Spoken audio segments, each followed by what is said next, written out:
of them come through Libya dreaming of getting to the UK, particularly from Sudan, where there has been a civil war waging for the last 2 years. And those asylum seekers or economic migrants who make it from Sudan to the UK have a 99% chance of being given leave to remain. So I spent several hours talking to immigration chiefs here in Benghazi on the east side of Libya. The Libyan National Army has a very good grip on the immigration problem, albeit fighting against a huge crisis with limited resources. There is a very, very clear process of giving people proper health checks, the life-saving care that they need, and then working out where it is exactly that they've come from. Their message to the UK is that you are fueling this problem. You are effectively advertising a great new life for people from sub-Saharan Africa. They actually said, you know, what do you think happens when a guy from Sudan comes up through Libya and makes his way all the way to the UK and gets put in a luxurious hotel and provided with everything? And make no mistake, it is a perilous journey. We see it from the end point. We see the channel crossing as the dangerous bit. But actually where these journeys begin is in the hot desert. Many, many tens of kilometres have to be covered on foot by these migrants. And as many as 1 in 4 do not make it. That means bodies in the desert. The Libyan authorities are having to recover bodies in the desert. About the UK and how much awareness. Please understand the scale of what we are dealing with here with very, very limited resources. Once again, you know, people come in from charities, from NGOs, they use warm words, and the authorities here told me the only thing that we ever get is maybe a few toothbrushes and some nappies for the babies.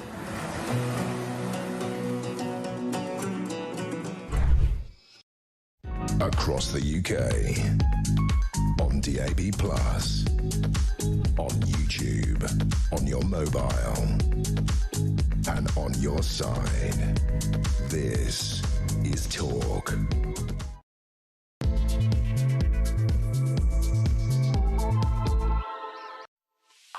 Well, a very good morning. This is Talk. Lovely to have your company here for the next 3 hours. I'm here between now and 1 o'clock, and there's so much to talk about, mainly about Andy Burnham. He has emerged. He wants to be the new MP for Gorton and Denton after the by-election has been announced there. We'll see what happens. We've got a really, really good bunch of guests to talk to about that today. Priti Patel, the Shadow Foreign Secretary, Mark Francois, the Shadow Defence Minister.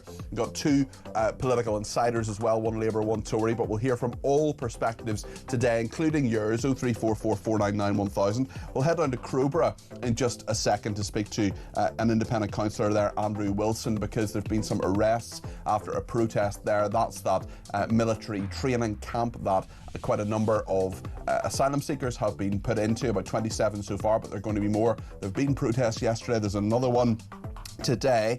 We'll talk as well about Trump and his reverse ferret, really. He says British soldiers are great and brave. I mean, we knew that. He didn't seem to a few days ago, but he's been shouted down by quite a number of people, including a lot of our viewers and listeners who are not happy with him. Also, Sadiq Khan, the Mayor of London, says it's time to reset the immigration debate. I'll be very interested to hear what you think about what he has been saying about that. We'll talk as well about what's been happening in America. The Minneapolis protester shot dead by a border agent, an ICE agent. This is a 37-year-old ICU nurse. Iranian dissidents in Britain have got death threats. We'll talk about that too.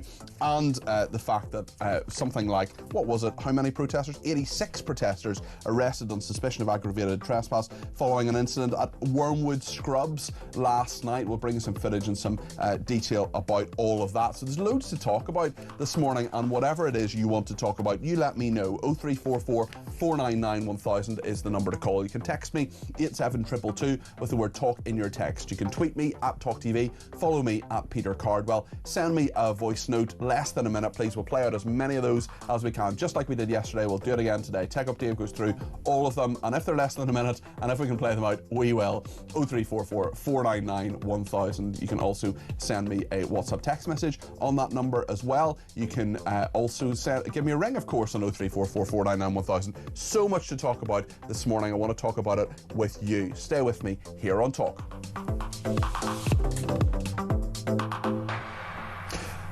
So, with Andy Burnham possibly becoming an MP again, possibly contesting the leadership of the Labour Party with Keir Starmer, we're asking the question this morning, would Burnham convince you to vote Labour? It's a really interesting one because Keir Starmer is damned if he does, damned if he doesn't. We'll talk about that throughout the morning. And Shabana Mahmood has been talking about this. She spoke to Sky News this morning and she was asked whether she wanted Andy Burnham back in Parliament. I genuinely think Andy is a fantastic politician. I worked closely with him before. We've discussed police reform together. We've discussed funding for Greater Manchester Police. I worked very closely with him in the response to the terrorist attack in Manchester at the Heaton Park synagogue. I think he's an exceptional politician. And of course, I always think we should have all of our best players making their contribution to the Labour government. Shabana Mahmood there, the Home Secretary, speaking to Sky News this morning. It's a really interesting one for the High Command of Labour because she, of course, wants to be leader of the Labour Party. There are lots of other people who do as well, Wes Streeting and others too. So the question is, if Andy Burnham comes back, well, that's just another challenger for them. We'll talk about that on the debate desk. James Nation, former head of policy for Rishi Sunak, and James Robinson as well, who knows Labour back to front. We'll talk about all of that. And we're asking you the question this morning, would Burnham convince you to vote Labour? Lots of people not too happy about the local elections and many of them being cancelled or postponed as well, 29 of those. I know people are getting in touch about that too. Loads of different things to talk about this morning. 0344 499 1000. I want to go to Crowborough now because one of the independent councillors for there, Andrew Wilson, independent councillor for Crowborough South East, is with us now, and there have been some movement last night, certainly some arrests. 3 people arrested after disorder outside that former military site. Is being used to house asylum seekers. This is Crowborough training camp, initially peaceful, but 3 people apparently caused an obstruction, shouted abuse and struck the vehicle. The majority of protesters, of course, being peaceful. Chief Superintendent James Collis said he was aware the use of the site had caused concern within the community, but a small group within the gathering acted in a threatening and intimidatory manner, in his opinion. There are 27 men seeking asylum arriving at the barracks this week. Plans to scale that up to over 500 as part of the government's mission to end the use of expensive hotels, as the Home Office has said. Let's speak to Andrew now. Andrew, you're very welcome to the programme. I know you and your friends... Thank you very much, Peter. I know you and your friends have been totally peaceful in regard to this, but 3 people apparently haven't. That undermines your protest, doesn't it? Sorry, Peter, could you repeat that? As you can imagine, I'm at the demonstration. It's very, very noisy. Sure. I just wonder if, because there were 3 arrests yesterday, surely that undermines the peaceful protesters there. You must be very annoyed about that. Well, I'm annoyed that that the people were arrested in the manner that they were.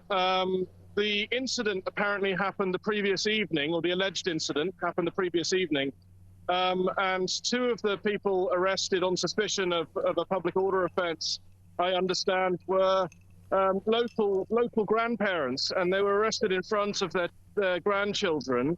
And held at Eastbourne Police Station for most of yesterday. I don't actually know if they've been released yet, but you know, as you say, this has been a very, very peaceful few weeks of demonstrations, but obviously the tension is ratcheted up because of what happened on Thursday morning at 3:30. So as a community leader, presumably you'd be urging calm and for people to obey the law as these protests continue.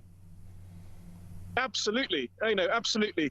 The strength of the protests and the reason I think they've been so effective is that they have been peaceful. The as I said, the incident that happened the other night was not part of any formal protest. And I'm standing outside Crowborough Camp at the moment, and it is unbelievable. I mean, the number of people that have turned up in Crowborough today is incredible. There are people coming down the pavement as far as the eye can see. Andrew, we're just struggling with the line there. I think there's a bit of delay. Shall we just try and get it back? Shall we just try and get Andrew back just on a telephone line, and we'll come back to him? That is Councillor Andrew Wilson there, who's an independent councillor for Crowborough South East. While we try to get him back, he was giving us the visuals there. We could see there were many people in high visibility jackets behind him there. Certainly that protest has been a big one, and as we heard, he condemned any illegal action. Of course, those people have been arrested on suspicion, certainly, of public order offences. So we will see what happens at that protest. This protest continuing today, and we'll go back there in just a second as soon as we can get him on the phone. Lots of people getting in touch, and thank you to everybody who has been in touch, including about the National FBI. This is Shabana Mahmood talking about this as well. Mick in Wallington says, big plans for a national FBI could fall flat on their face. Where are they going to find these top tech investigators? They no longer exist, having lost the skills and the will to investigate. I also think, I think that's a really good point, Mick. And also, if you are someone who has a lot of tech skills, you're probably not going to work for the police, because they will pay you a reasonable wage, a fair wage, certainly. But when it comes to the kind of money you could earn in the tech industry, well, that's something different altogether. Bill in Romsey says Starmer will threaten his party with a general election if they endorse Burnham. Funny they can have an election for MP and mayor, but no local elections, says Bill in Romsey. Well, we've got Andrew Wilson back on the line. Andrew, we've got you on a phone line now. Can you just describe what you can see at the moment? I know it's a very busy protest against this training camp and against these asylum seekers going there. Just tell us what you can see.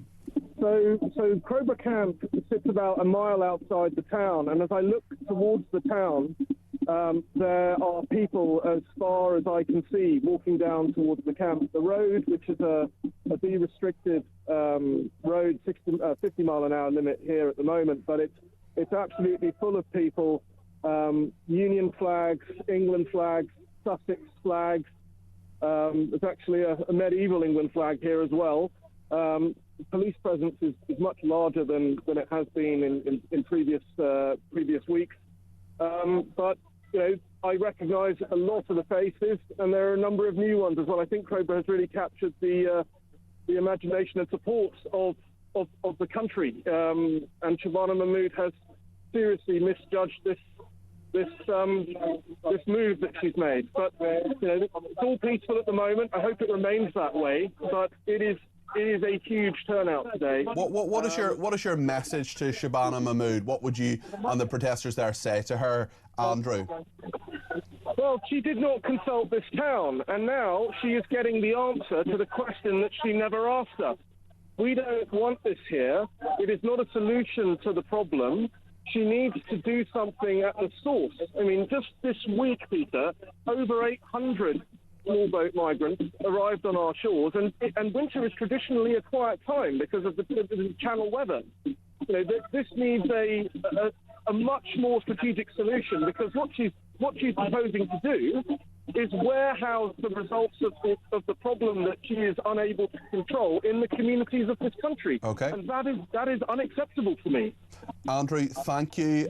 Thanks for speaking to us live from that protest there in Crowborough, where there is a military training camp. It was often used for cadets. That's been closed, and now it is being used for asylum seekers. 27 of them at the moment. That could go up to 500. Interestingly, today actually we've had the Mayor of London, Sadiq Khan. He has been saying that in his view, for too long the immigration debate has been dictated by hysteria, hatred and fear-mongering of the far right, in Sadiq Khan's opinion.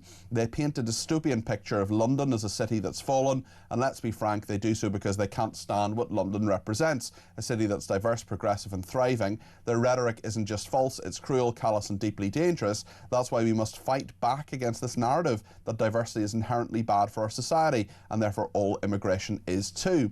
Let me just read you one more paragraph of what Sadiq Khan has been saying, the Mayor of London.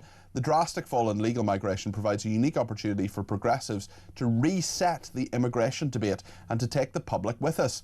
There's a clear path that could allow us to highlight the benefits of immigration, be open about the type and level we need, reject the relentless demonisation of immigrants and the race to the bottom, which is sending shivers of fear through our communities, and ensure people know that we'll always put control, compassion and contribution at the heart of our approach. What do you think about what Sir Sadiq Khan, Knight of the Realm, Mayor of London, thinks about that? 0344 499 1000. And Andy Burnham, lots of people getting in touch. Matt and Hove says people think Andy Burnham is some sort of political heavyweight. He's worked for a trade union and then as an NHS role. He's just another gravy-trained plonker MP. Zero serious experience in the private sector, never run a business. The political class is at such a low level, it's embarrassing. Martin in Oastry says, funny how Starmer will have Brits arrested, but not the illegal immigrants, says Martin. Brad in Cambridge says there will be a procession of Labour's front bench coming out like Mahmood now to remind Burnham of any times they worked well with him, feathering their nest just in case, says Brad in Cambridge. So lots of, a very good one from Barry as well has come in saying, we don't need an exceptional politician, Peter, we need an exceptional leader. And that's what we're all calling out for, which is leadership in this country, which seems to be lacking at the moment. We'll find out what the Jameses think. We're going to the debate desk next, and James Nation and James Robinson will be with us, two political insiders from the last few years. We'll ask them what they think about Andy Burnham and lots of other issues as well. Chagos, Donald Trump, and what you think too, of course. 0344 499 1000. That's the way to get your opinion on the air. And we're asking the question today, would Burnham convince you to vote Labour? Loads to discuss here on Talk. Stay.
I'm Mark Dolan. Join me every weekend from 6 a.m. for the stories that matter to you. We talk politics, we talk news, we talk entertainment, we talk about everything that affects your life. There's only one place to start your weekend, the home of common sense. Talk Breakfast on Talk. 6 a.m. to 10 a.m. every Friday, Saturday and Sunday here on the home of common sense.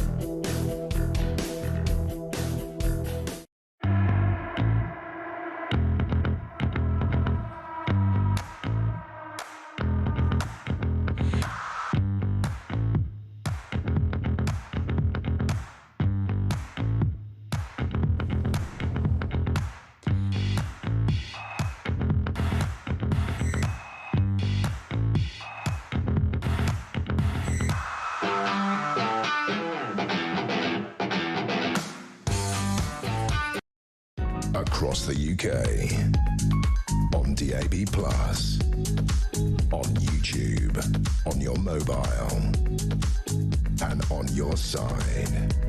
This is Talk.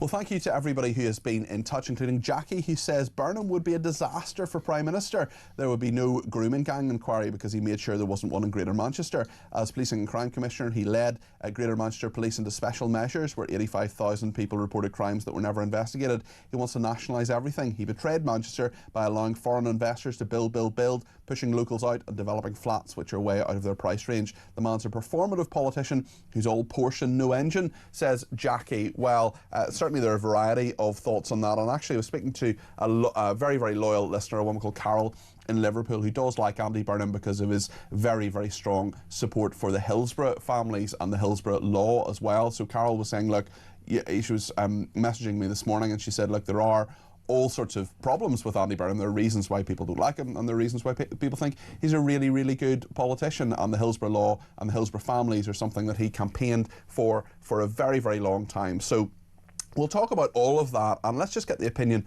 now of the Home Secretary, Shabana Mahmood. She has been speaking to Sky News this morning and talking about Andy Burnham. She says that Labour needs their best politicians in government. This is what Shabana Mahmood said. Look, I genuinely think Andy is a fantastic politician. I worked closely with him before.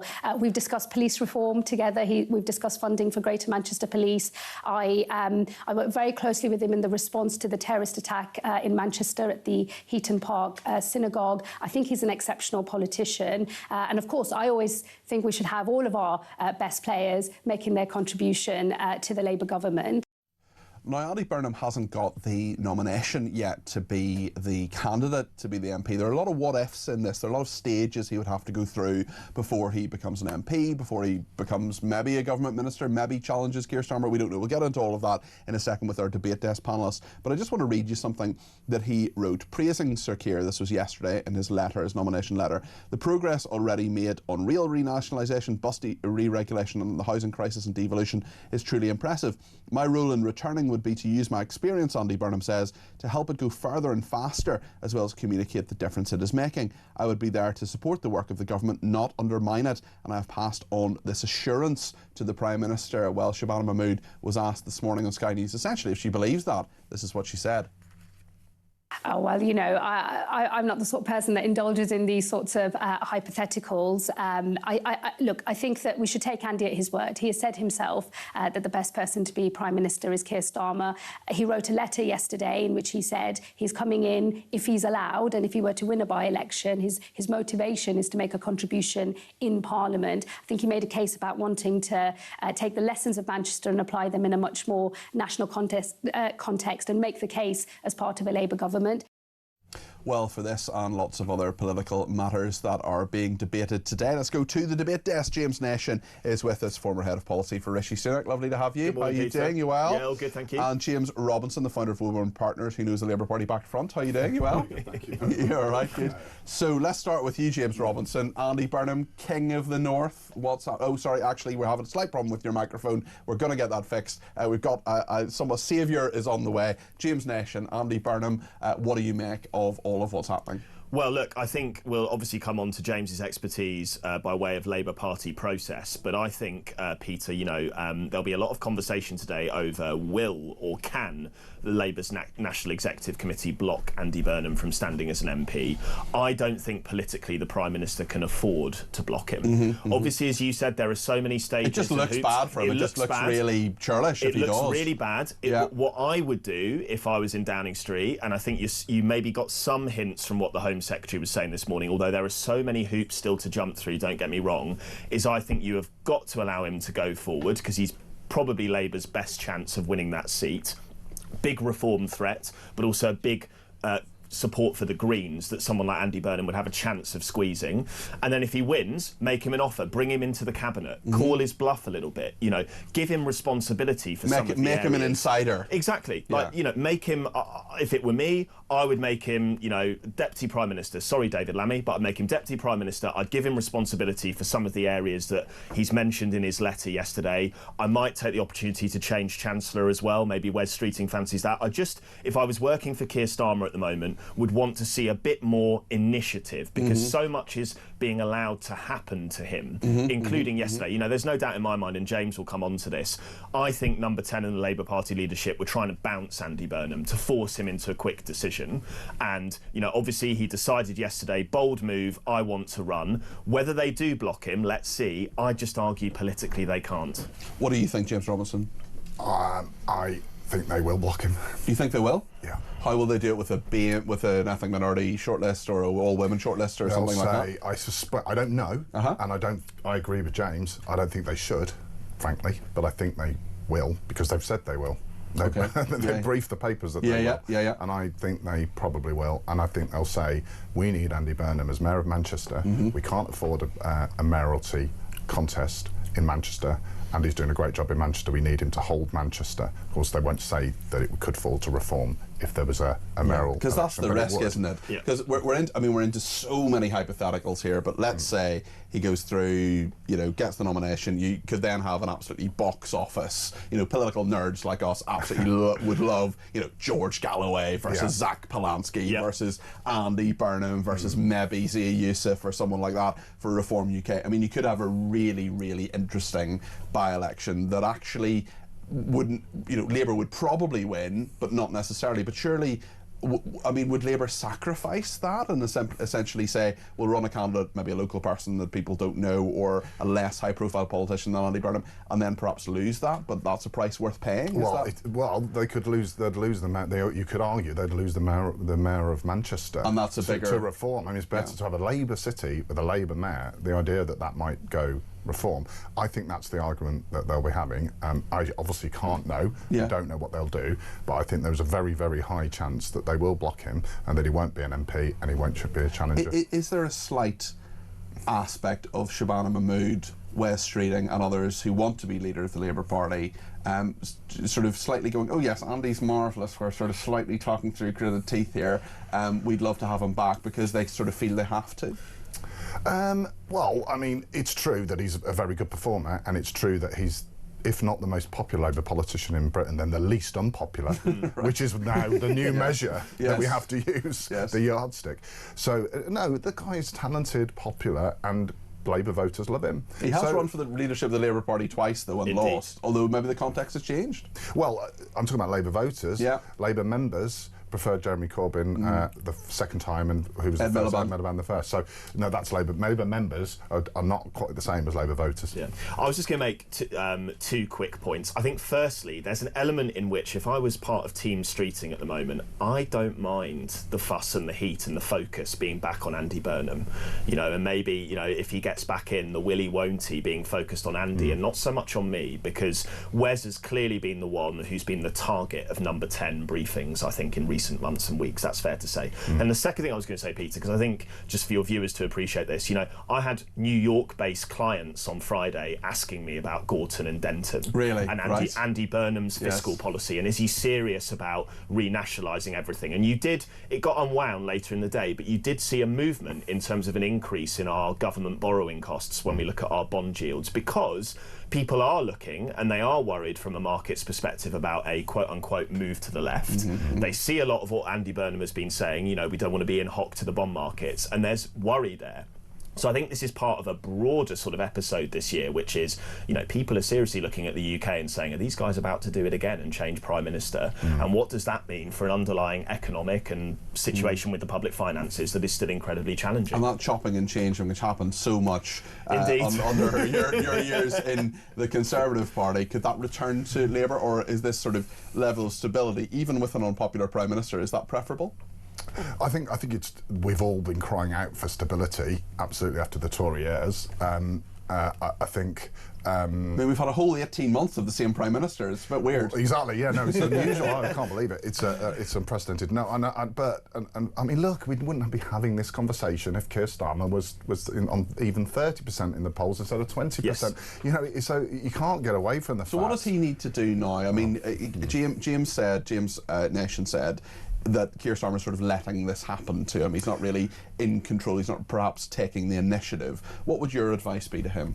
Well, I think that I hate to criticise a Labour Prime Minister, but I think it's true that he lacks a coherent, overarching story about what he thinks is wrong with the country and what he's going to do to fix it and what that will lead to. I don't know what he believes. I'm not saying that in a churlish, horrible way. I'm literally just saying that I just don't know what he believes. And if we don't know, as voters, as well as political anoraks, how can we expect anyone else to make a judgment on his political programme if he's not explaining why he's doing it? If he hasn't, and that is a persistent problem. It's people like us now, observers, make that point all the time. But it's right. I mean, it needs to start explaining why he's implementing the policies that he's implementing. I totally agree with you. I was just going to say that's why the U-turns have been so damaging, because U-turns happen all the time. We used to U-turn, right? You get it done quickly, you course correct. But when you're U-turning successively, people don't know where you stand on something. So even, I mean, you'll appreciate this, something like the removal of the 2-child benefit cap, which is something that Labour MPs really care passionately about.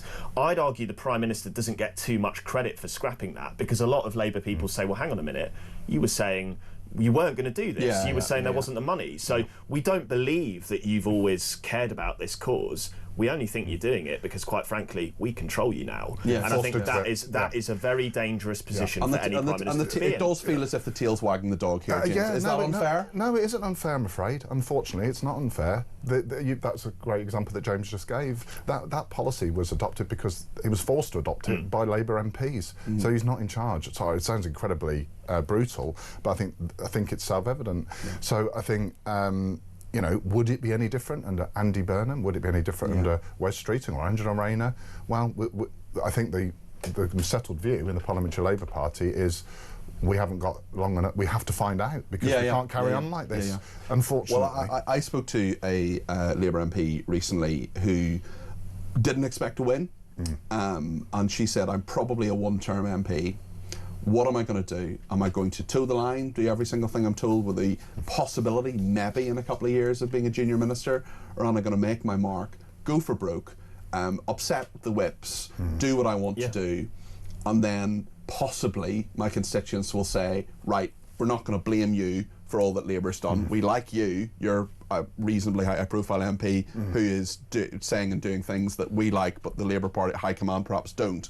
We'll vote you in again. You know, I mean, or that person and many others like them could say, actually, the best chance of me winning my seat is to have a different Prime Minister who's popular. That'd be easier. And look, I just don't think we could, whatever happens with Andy's candidacy today, there's not going to change the debate within the party about whether we need a new Prime Minister. I agree with James. I think we should be clear as well. I think we were talking before, May the 7th is still a critical moment because that's when you have the I mean, I know there's talk around some cancelled elections, and I get that, and what the Reform Party are trying to push, but you are still going to have elections in metropolitan areas, so cities in England, and then the national elections in Scotland and Wales. Those are huge, and I think even if Andy Burnham gets back into the House of Commons and the by-election is before the 7th of May, I think the key dates still are when all of those elections are taking place on the 7th, because you need actual evidence, Peter. This is the thing. You reference what we went through and all the turmoil, and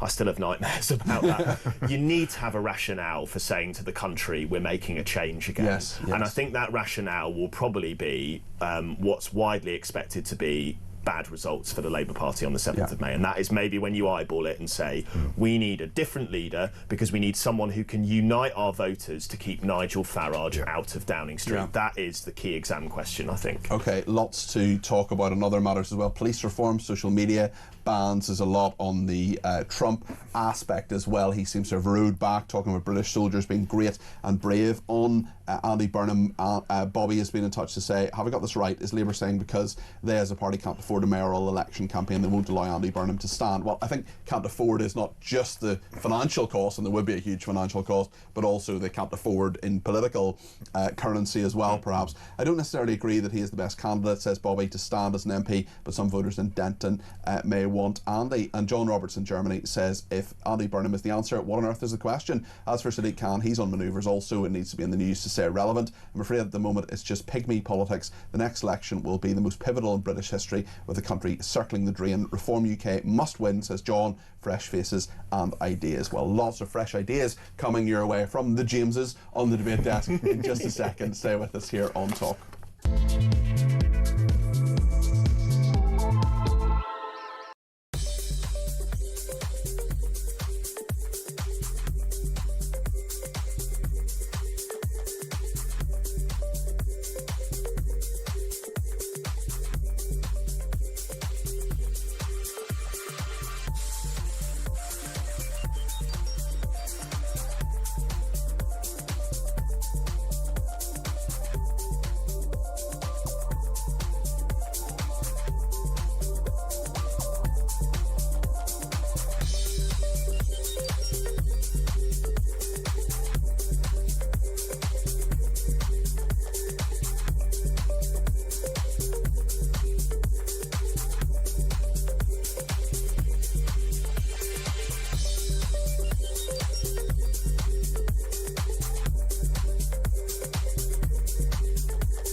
across the UK.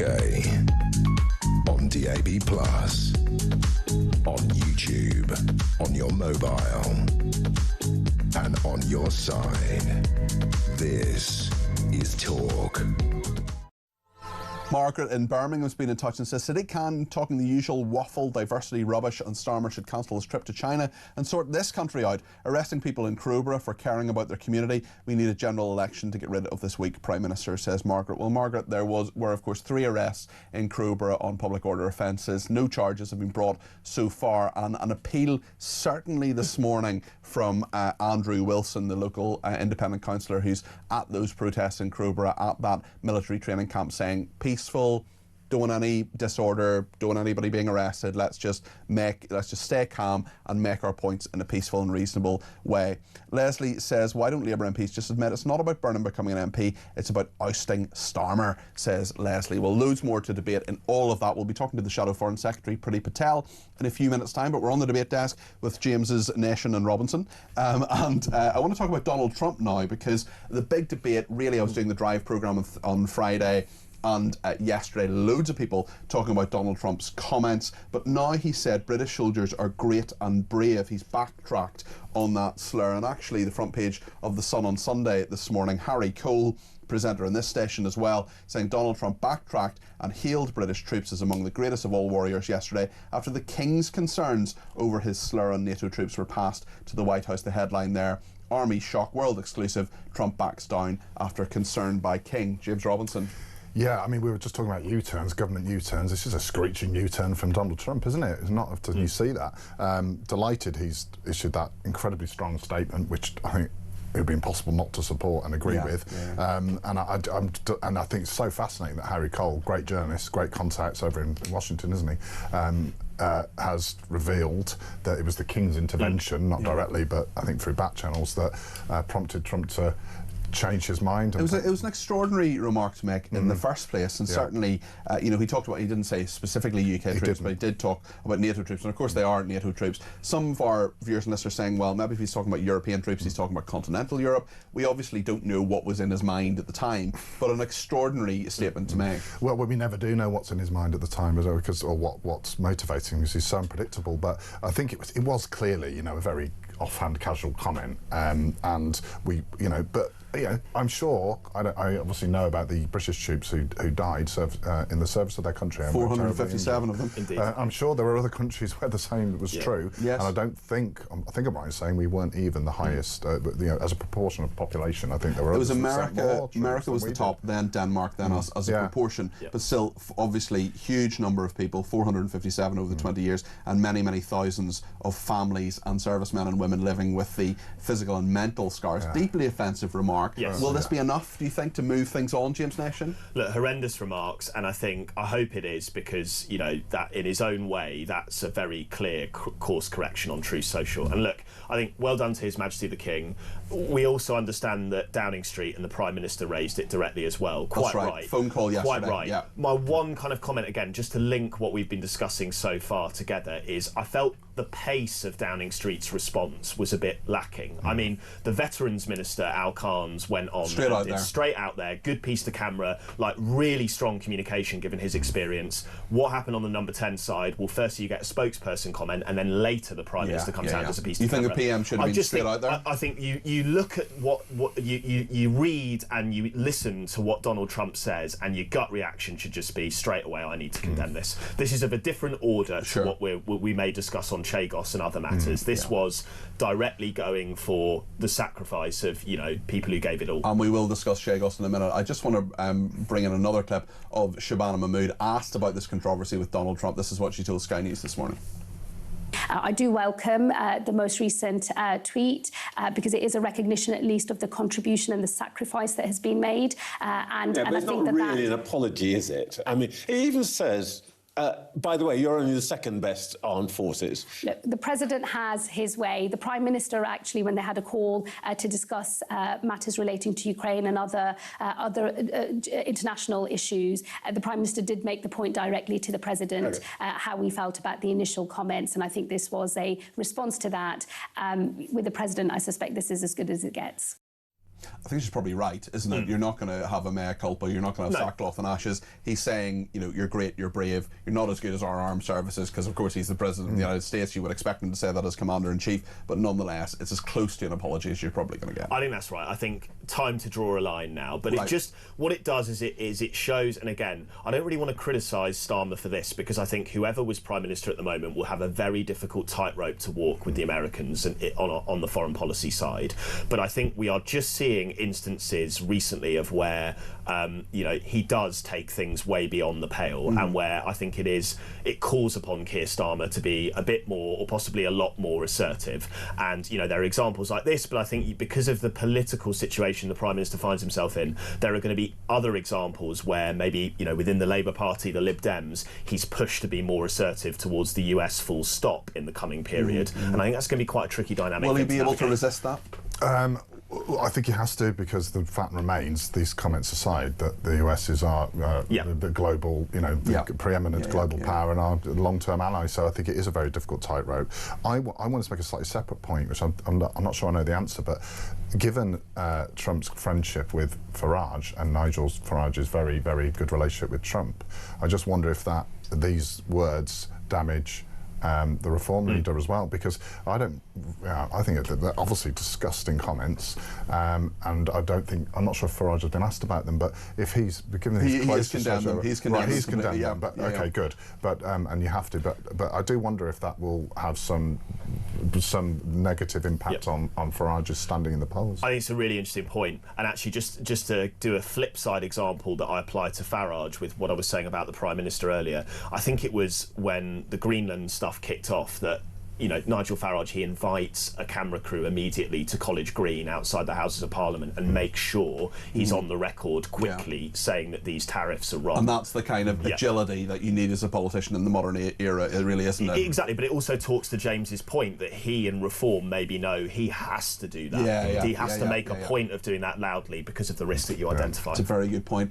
Barry says, I'm pleased President Trump has withdrawn his slur, Peter. However, let's be realistic, our own politicians' treatment of British troops is questionable and has been for years. Another person says, all this talk about our brave soldiers, but we have a Prime Minister who puts invaders breaking into our country before veterans who find themselves lying on the streets. And Andy Burnham says, Colin realises that if he doesn't make Prime Minister in this Parliament, he never will. Labour have no chance of being elected for a second term. Well, certainly the polls would suggest that, but listen, a lot can change in a few years, as both the men sitting in front of me will tell you. And I remember, I mean, this time, what was it this time 5 years ago? People were saying, oh yes, Boris Johnson's going to have a fifth term for the Conservatives. 10 years. 10 years of Boris. So you just never quite know. Loads more to discuss. We'll talk to the Shadow Foreign Secretary, Priti Patel, soon as well. I'm going to talk about the Chagos Islands, going to talk about the British FBI, Sadiq Khan and the immigration debate. That's if we get time before Priti Patel comes on the line with James Robinson and James Nation here on the debate desk. So stay with us here on Talk.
I'm Mark Dolan. Join me every weekend from 6 a.m. for the stories that matter to you.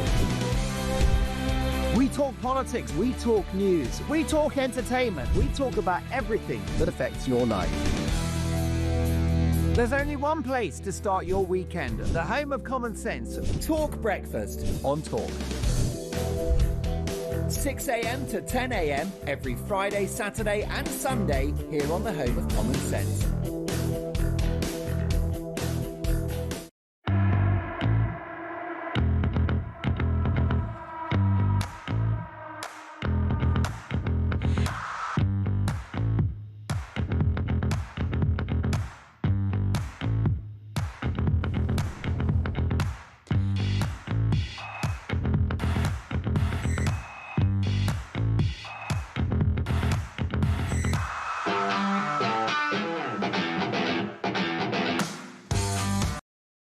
across the UK.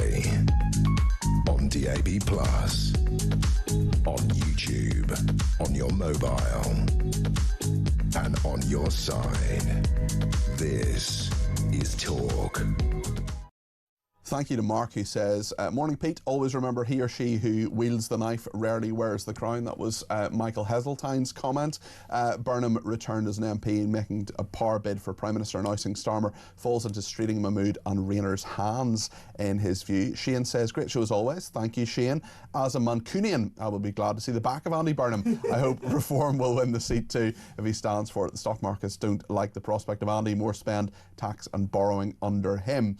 Michelle says, I fully expect Mahmood to be installed as Prime Minister sometime soon. All this other nonsense is just a show. All our institutions are being infiltrated by a certain ideology. As for Andy Burnham, just look at the state of Manchester. It's a total dive, along with other major cities. And another person says, why would Shabana Mahmood endorse Andy Burnham when she wants the job herself? Well, people endorse people for lots of different reasons, let me tell you. And what is right at the time may not be right when there's a leadership contest. But listen, lots more to talk about with that. Get your views in 0344 499 1000. James Nation and James Robinson are here with me on the debate desk. Great to see you this morning. I want to talk about the Chagos Islands and this huge controversy. It broke really on Friday night. I was about to go out the door. I'd done the programme till 7 o'clock. I was about to go out the door. I got a phone call from a producer saying, Chagos has happened. Can you come in and talk to Kevin O'Sullivan? Talk to him, talk to Times Radio about it as well. Jeff Norcott there. This is a really big deal for the government because Keir Starmer, of course, loves international law. He talks about it all the time. The importance of international law, incredibly important. Yet here we are, a 1966 treaty that could undo all the good work, that bill being pulled from the Lords tomorrow. James Nation, your thoughts on this? So look, this is a deal that has been humming in the Foreign Office amongst officials for years. Like there are, I won't name them, but there are some very senior people at the Foreign Office who have cared about getting this deal done because they perceive that there is a international law threat in terms of the UN and others getting involved, threatening the UK's ability and the US's ability to make use of that Diego Garcia base and other national security issues as well. Pushing too hard? Pushing politicians too hard? Yeah, pushing politicians too hard, I think, Peter, because I have to say, my reading, I've seen some stuff in the media in recent days where Labour advisors, anonymously of course, but people who work politically for the Prime Minister are saying we never quite got straight answers over why we needed to do this deal. And my experience, I mean, I didn't have the highest classification of clearance, but my experience in government was it was similar for us. You know, when the Foreign Office were pushing this hard, when you ask quite simple questions of, hang on, why are we giving territory back to someone who never controlled it, who's a Chinese they're not giving it back because they never had it in the first place, but giving it away. Giving it away, exactly. So, you know, and you couldn't quite get straight answers. And I think, you know, what's happened here is, you know, it just doesn't pass a kind of instinctive test of why this should be prioritised in the era of hard power that we now find ourselves in. And I think, look, to give the government credit, they did seemingly do a good job last year of making sure President Trump didn't kick off in the Oval Office. In fact, he was quite relaxed about it, making sure that the US security establishment were broadly happy. You have this leaseback arrangement which is not meant to impact the future of the base.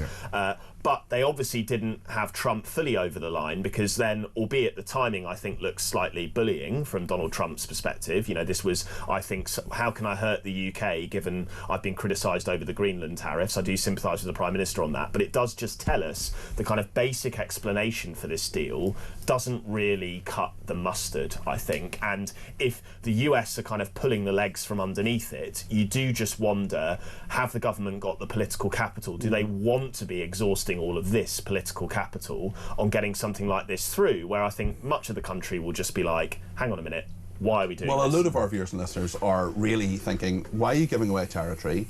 Why are you spending our money to do so when we have it in the first place? From the defence budget. From the defence budget. Also, we're in a position where people in Mauritius are now told, well, you don't need to pay income tax, whereas we're paying the highest taxes since records began. So how big a political challenge is this, James? Well, I think it's interesting, first of all, to hear James talking about his own experience in government, because certainly that was reflected by, my friends in government say the same thing. When they're asked a simple question about why this has been done, they didn't really get a proper answer, which then sort of says, well, why do it? Why do it? Exactly. I mean, I think the problem with it is it partly because it confirms people's stereotypes about Labour and Keir Starmer, which is you've touched on some of them. I think people think, well, they just can't wait to give away territories because they don't really think we should have had them in the first place. You know, they think that we're Labour's anti-imperialist. And colonialism, all that kind of stuff. So I think they think that clouds Labour's judgment. So, I mean, look, you know, I don't think that people on the doorsteps up and down Britain, your viewers may disagree and listeners may disagree, but are up in arms about the Chagos Islands. To be honest, I mean, I think that's a bread and butter issue. I think it's more the principle. It's less necessarily knowing it all in depth, because let's face it, I'm sure the three of us and most people watching this couldn't identify the Chagos Islands on a map until maybe a few months ago. Yeah. But actually, it is nonetheless the principle of giving away territory and paying for the privilege of doing so. 100 million back, and people can understand that. Yeah, I think there's an element here of the civil service saw Keir Starmer coming. They know, I think you made the quite legitimate point that obviously his background is, you know, on the international law side, or at least human rights law, but he's going to take international law seriously. And I think, you know, reading some of the coverage this morning, there was maybe a sense that we can look to try and push this deal through quickly with the US side before Trump comes back. Then obviously Trump wins, and then what happens is he just spends, the Prime Minister, a disproportionate amount of time on this issue. I think that's part of it, Peter, as well. I'm sure your viewers and others are like, why is the Prime Minister of the United Kingdom calling a press conference on this? Trying to explain everything we've got going on in the country. And you know, but that comes through in so many different ways as well. He's going to China and Japan, for example. This narrative of never hear Keir, there is a thought that he can sort of bolster this image as an international statesman, but should he be focusing on domestic policy more? Because a lot of our viewers and listeners feel that's being lost and not being focused on. I think that's fair. I think it's a question of priorities and emphasis, isn't it? And it's all very well, and it's absolutely necessary that the Prime Minister of the United Kingdom is a player on the international stage, and I'm very glad he is. But it's just simply a question of the amount of time you spend overseas. Usually that happens late in a Prime Minister's tenure. You know, Tony Blair was obsessed with domestic policy until he wasn't, and spent less and less time here. So it does. I do think that's a negative that's ascribed to Starmer, and I understand why. I agree with James. I would not be going to Beijing this week. Especially with the embassy, all the exactly. different problems. But also, you finally, I mean, I'm going to say this now, and then Trump's going to wake up, and there'll be another true social development. But you know, you got through Davos. The Greenland situation is calmish for now, relatively. You might have a chance this week, actually, to have, you know, shape the domestic agenda. If you're off in Beijing, it's just going to be burn and burn and burn and burn, wall to wall. And I just think, you know, I don't think you get credit for the foreign policy stuff, unfortunately. I think people assume that is just what the Prime Minister should do as part of the job.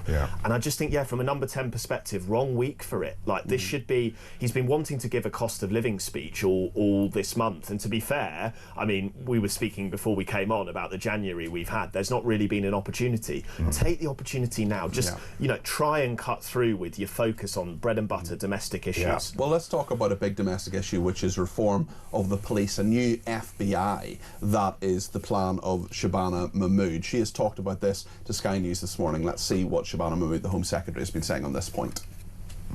I think that if the police are seen to be going after perfectly legal tweets, it does cost confidence, and the public does think, well, hang on a minute, exactly as you say, somebody nicked my phone the other day and no one cared, but somebody tweeted maybe about women's rights or something else that's, you know, part of the so-called culture war, and then suddenly the police are all over it. That I think even policing leaders have recognised does cost confidence in policing. So you want to stop them policing people's behaviours? Yes, and I will be saying more about that in the coming days, but I've been very clear that perfectly legal tweets and policing the so-called culture war is not what our police are for. She's also talked about a national police force to fight terrorists, international fraudsters and organised crime as Britain's answer to the FBI. The Home Secretary saying the National Police Service, NPS, is going to take over the roles of the National Crime Agency, counter-terrorism policing and the regional units that tackle serious organised crime gangs. She said it's the biggest police reform in a generation. She's also talking about merging a lot of the police forces in England and Wales. There are currently 43 of those in England and Wales, one in Scotland, one in Northern Ireland, but in England and Wales there are 43. Is this the right plan, James Robinson? Oh, I understand that. Can I just say, Shabana Mahmood speaks a lot of sense. I am Team Shabana all the way. That clip there, she was incredibly straightforward, and she doesn't mince her words, and she says what she thinks, and I think she's a breath of fresh air. On the police force stuff, I mean, really, do we need a reorganisation, yet another reorganisation of police? I understand the logic. You know, crime happens cross borders. You know, you look at the county gangs, the drugs gangs that operate nationally. To say nothing of fraud, which is the biggest crime in this country, most reported crime in this country, which, you know, you can be sitting in Manchester and defrauding someone in Liverpool, Glasgow, London, Paris. Indeed. So I understand the logic behind creating these new forces and rationalising some of the existing forces. I think that I guess the problem is with any reorganisation like this, it takes time, resources. I mean, can't we just make what we have work better rather than ripping it all up and reorganising? What do you think, James? Well, firstly, I was going to say also, I think Shabana Mahmood, very impressive. We should say I'm doubtful the Labour membership would actually elect her as leader. And by the way, I would say... Why is that, James Robinson? Because of her stance on illegal and legal immigration. They don't like it. That's it? Yeah, simply put, yeah. As straightforward as that? Yeah. But then I was going to say, whoever wins, Peter, should keep her exactly where she is, because I agree she's quite an effective politician. Look, the one point I was going to add to this is, I detect the dark hand of the Treasury behind some of this, because the Home Office budgets, or the budget for the Home Office rather, has some quite substantial assumptions in future years over savings. And so I think, you know, a lot of these mergers may make sense, but a lot of that is going to be to try and free up some funding. And I think we have to make that point, because the Home Office budget is under a lot of pressure. Two things, I think. One, coordination in areas like fraud that you mentioned, Peter, at a national level can make a lot of sense. And I think she's been clever just to badge this around, you know, British FBI, it gets cut through, so that makes sense. The one worry I would just have is about local and neighbourhood policing, and about how you can reassure the public that at local level a merger of some kind of you know, police forces is not going to lead to resources being taken away and also really basic things, important things, like you ring 999, you get your local police service, and they know which roads and areas you're talking about, because it's a much larger force. They may not know if you just get a 999 operator somewhere completely different. Exactly. That's exactly it. But I think, you know, let's be clear what is also going on here. It does come back to money, and it does come back to Rachel Reeves saying to Shabana Mahmood, you can have your funding to deal with asylum and immigration, which obviously is another big theme, but to fund that you have got to find efficiencies or savings elsewhere, which brings us on to the police, and a big driver, I think, that's behind these reforms today. Well, saving money, yeah, I mean, it has to be done, but I think that actually makes a lot of sense. But I think the way, as you say, Shabana's communicated it is brilliant. Exactly. Because she's a very good communicator. I do wonder, though, if, as you say, the confidence of police is going to be bolstered by by basically losing your police force. I mean, it doesn't sound like the public confidence is already low in the police. That's for sure the risk. But can I make another quick point? Yeah, just briefly. Well, I think the government has a habit of announcing these big things without any build-up. I think it'd be better if they call it pitch rolling, terrible phrase. It'd be nice to hear why this mattered before it was just dropped out the sky, and suddenly there's the biggest organisation in a generation. It's a bit of a shock. Or use the PM for that. Or just like, to my point, you need to have a domestic story this week. Like, why not beef this up? Like, why not have... I mean, I know Shabana's a great communicator, but just, again, use the power of number 10 to try and cut through some of this stuff. Thank you both very much. Tad's been in touch and says, we're to get our own FBI. My kids used to call me the FBI. Fat bald and ignorant. He also says, morning Peter, never before in the field of human talent, says Tad, has so much been written by so many about so little. A type of mass hysteria has gripped the public, lulled into thinking their lives would be utterly worthless were they to miss one iota of a saga that fails to impress those fortunate to have their own mind. The word Beckham should disappear from the lexicon for the good health and benefit of the general public, says Tad. We're not talking about the Beckhams today, due to popular demand. Unless you want to, 0344 499 1000. Amy in Suffolk says, we are up in arms about the Chagos Islands. Open your eyes and listen to the people. Well, certainly if you want to talk about that, Amy, or anyone else, give me a ring, 0344 499 1000. We'll talk to Priti Patel, the Shadow Foreign Secretary, in just a minute. But I want to thank our debate test regulars, James Nation and James Robinson. Thank you both very much. Really interesting discussion today, and that's going to continue until 1 o'clock here on Talk. Get your call in, 0344 499 1000. Stay with us here on Talk.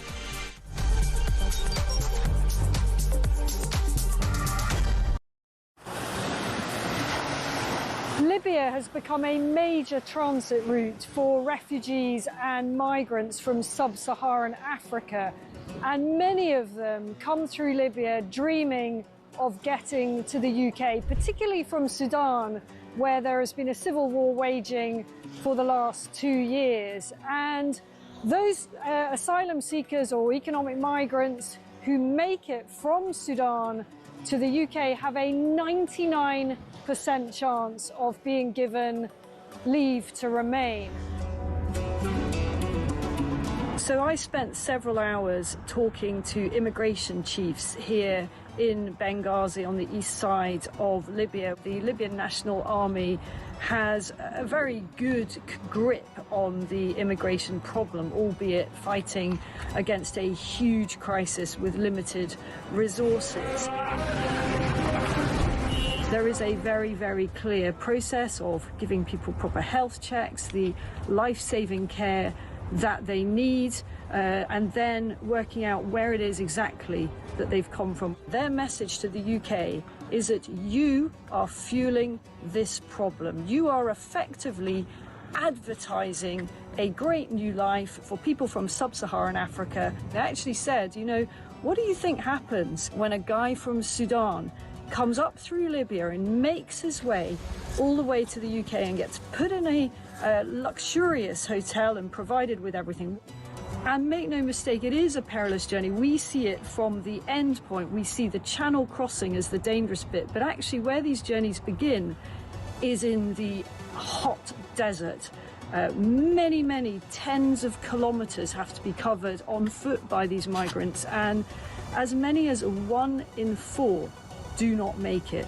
That means bodies in the desert. The Libyan authorities are having to recover bodies in the desert. About the UK and how much awareness. Please understand the scale of what we are dealing with here with very, very limited resources. Once again, you know, people come in from charities, from NGOs, they use warm words, and the authorities here told me the only thing that we ever get is across the UK, on DAB+, on YouTube, on your mobile, and on your side. This is Talk.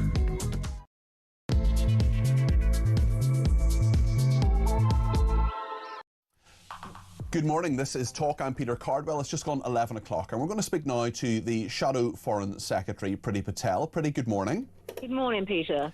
Chagos Islands and the controversy around that, the Conservatives seem to have wrong-footed the government on this by drawing attention to a 1966 treaty that could scupper the whole deal. When you see the relationship and the strain on that relationship this week with Donald Trump, he's now sort of apologised for his comments about our troops in Afghanistan.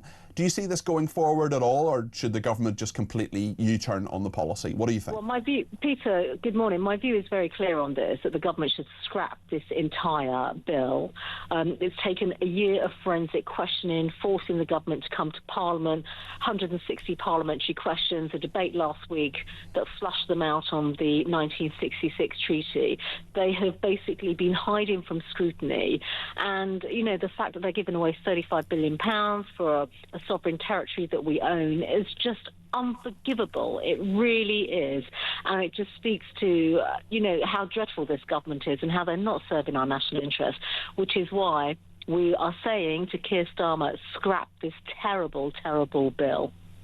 Tell me your thoughts again on Donald Trump, because one of our listeners has sent me a question to say, Dame Priti, if you were Foreign Secretary, would you summon the American ambassador and order that he demand a formal apology from President Trump following what our... I think we do better than that, actually. I think, you know, for summoning ambassadors, you know, is just sort of like it's just part of the diplomatic theatre.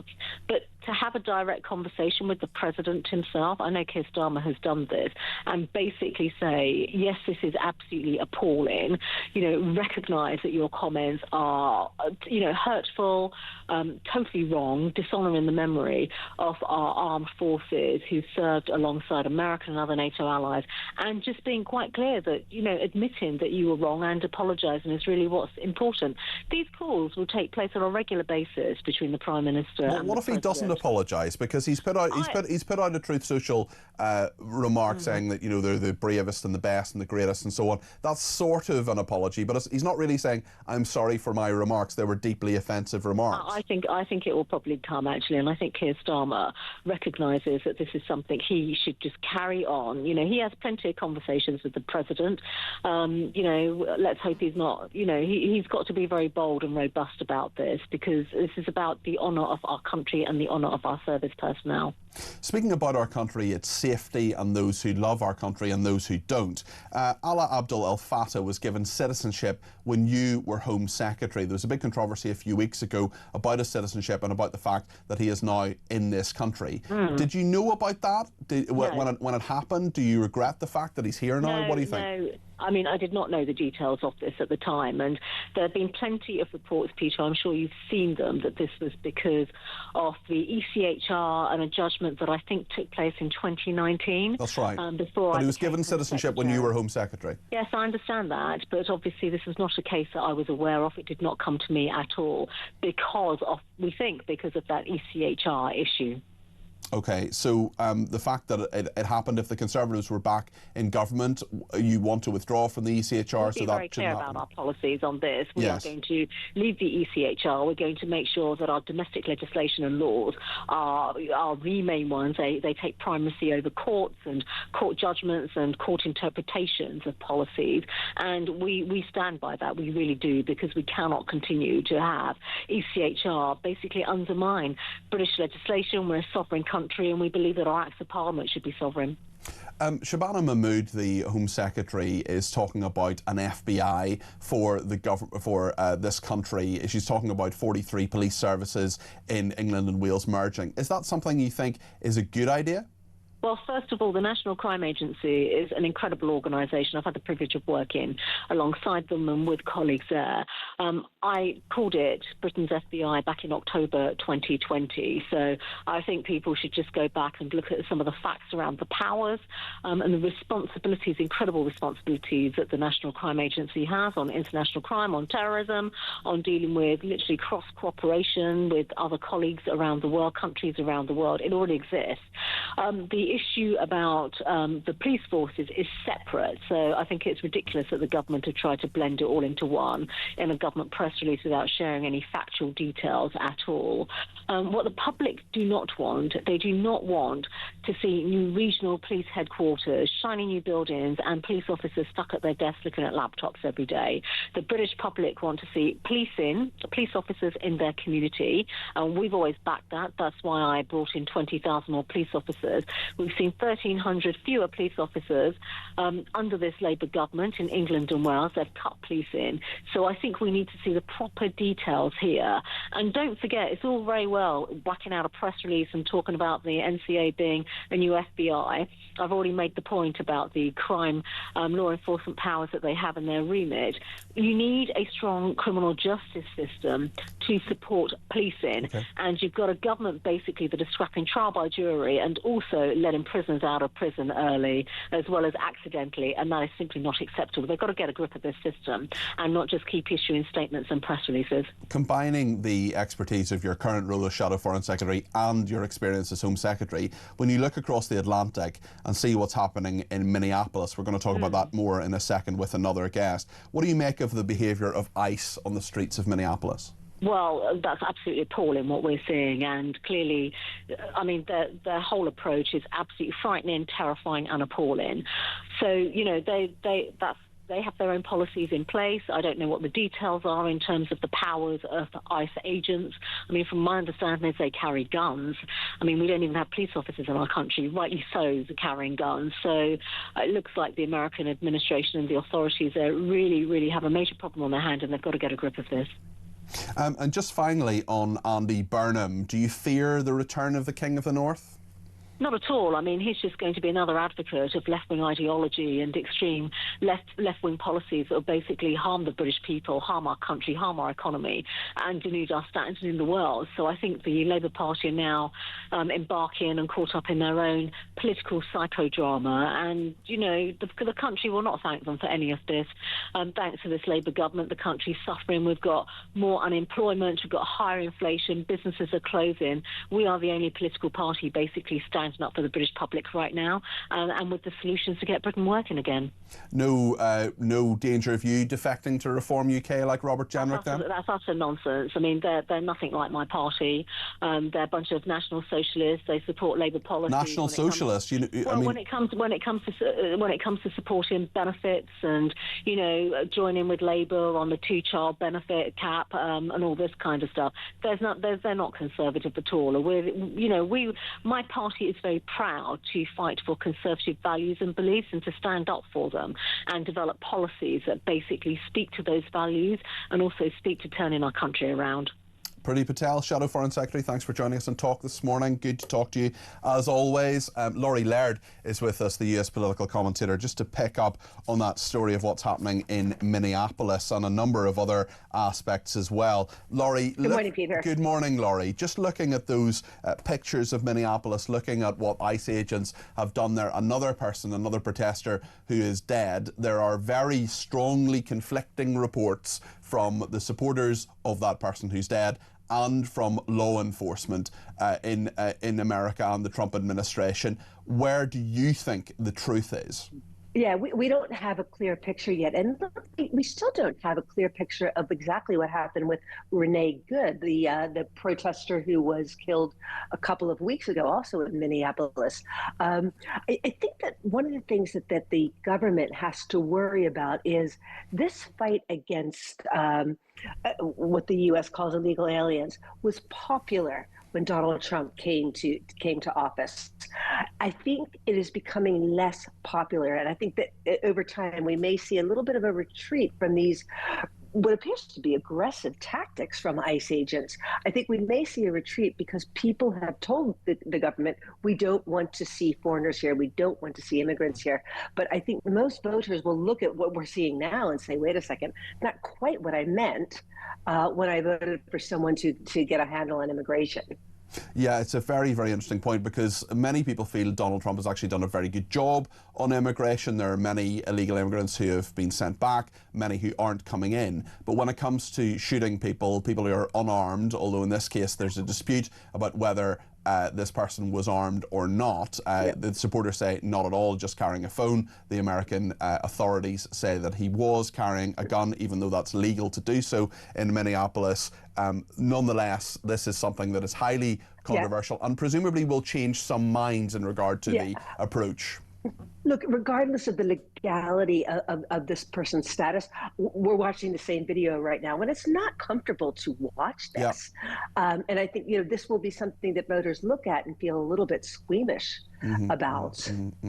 Certainly, Laurie, thank you on that. I just want to talk about the what's happened, the big controversy that so many people are talking about and have been for the last couple of days about Donald Trump's comments about NATO troops, and that of course includes UK troops. He now has a Truth Social post out where he talks about the bravery of UK troops. Does this end the row, do you think? We just have that actually on the screen. Let me just read it actually. The great and very brave soldiers of the United Kingdom will always be with the United States of America. In Afghanistan, 457 died. Many were badly injured and they were among the greatest of all warriors. It's a bond too strong to ever be broken. The UK military, with tremendous heart and soul, is second to none except to the USA. We love you all and always will, President Donald J. Trump. I mean, that's probably as close as we're going to get to an apology. Do you think, Laurie?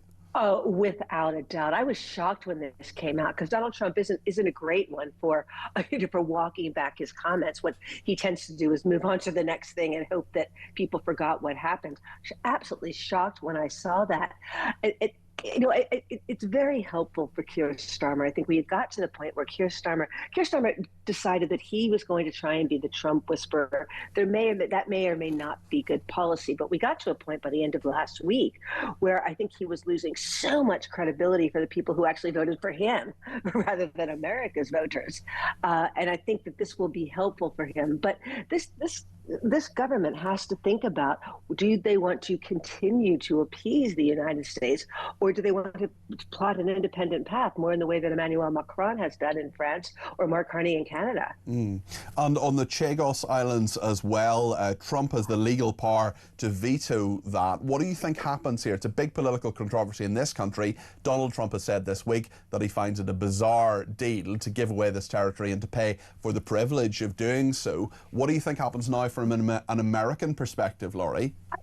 What on earth was that about? America was surprisingly supportive of that when it actually happened. And I think you and I probably discussed this, and we were both a little bit confused. I think that was an odd deal from many points of view, not necessarily from the American point of view. But I suspect, this one could be dead quite soon, simply because someone told Donald Trump that this happened. Laurie, listen, thank you for your thoughts on all of that. Laurie Laird, US political commentator. What do you make of what she said there? 0344 499 1000 is the number to call. I just want to bring in one more clip from Shabana Mahmood and what she's been saying this morning. This is on social media bans. She's talking about that and whether there should be a ban for under 16-year-olds. There's lots of controversy about this. Just give you a flavour of what the Home Secretary has been saying to Sky News. The government's position is there's going to be a genuinely open consultation. Of course, the Australians have moved to a ban. I think there is a strong case for a ban, by the way, because I think the social media environment poses huge dangers for our young people at a time when, their characters, their personalities, their minds are forming. I think we should take a second look at the sort of environment that we let our children grow up in. That is the nation's business. But where the enforcement lies, I think, is a question for the consultation. And of course, I wouldn't want the police to be in a position where we have a law that is either impossible to enforce or is so costly to enforce that it means they can't go after ordinary crime.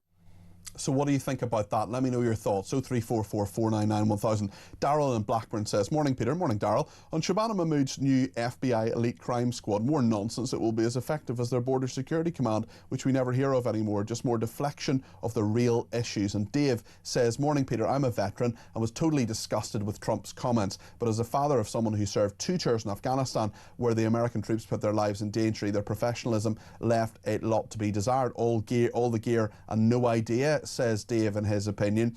Another person says, Mahmood singing Burnham's praises, LOL. They're all trying to save their necks. I hope she's the second on the list to go after Starmer. Well, a lot more of your calls, text, tweets and voice notes coming up next. You'll have your say in the next section, so stay with us here on Talk.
The Home Office have indicated to us as a council they're only using it for a temporary measure for 12 months.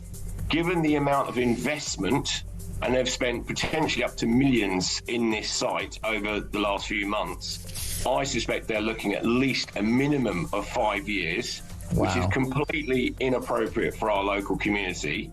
And it will have a massive impact long-term on our local economy, on our local businesses, shops, etc. It is a significant impact.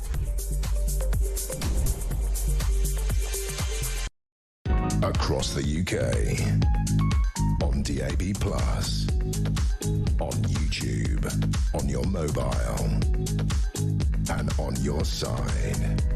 This is Talk. Thank you to Elisa in Chelmsford. He says, morning Peter, I'm on a bit of a whinge today. Who came up with the name National Police Service? What does that even mean? It sounds very woke to me. Currently I have no confidence in these plans, although I await the detail. Time and time again I've said we need to get back to basics of policing. It worked before, and as for the licence, what a ridiculous suggestion and waste of money. Officers' morale has never been so low. This will just add to it, says Elisa. Well, thank you for that. Let's go to a couple of voice notes. Carl has been in touch about Andy Burnham. This is what Carl has to say. Hi Peter, Carl in Bury. Just ringing about Andy Burnham. I'm from Greater Manchester, and believe me, he's done nothing. He's not liked outside of the central Manchester and outside of Salford. He's basically spent millions on cyclops schemes. He spent millions on clean air zone cameras that he never used. He's still got a lot of questions to answer regarding the rape gangs in Rochdale, etc., and Oldham. And to be quite honest with you, I hope he does end up running as MP, because that means I've got rid of the mayor, and hopefully if Reform win, he'll end up with no job at all. So it's like killing two birds with one stone. Cheers, Peter. Thanks, Carl. Let's hear from Dale. Hi, Peter. Great show, as always. On the Crowborough camp, I was a cadet for 5 years, and the reason I joined the cadets was I was heavily bullied in school, and it was my way of escaping. And, you know, you don't get bullied in the cadets. I certainly didn't. And we went to Crowborough many times, a good few times a year, and that for me was my escape from the world. And it was amazing. You built friendships, you learned, you built resilience. I was able to work on my anger with being bullied, and they've taken that away from many, many, many children now who are probably going through the same thing. Not only that, a lot of kids join the cadets because they've got other issues as well, and it's a way of centering themselves and grounding themselves. It's been taken away to house immigrants. It's disgusting and I hate it. Thank you so much, Peter.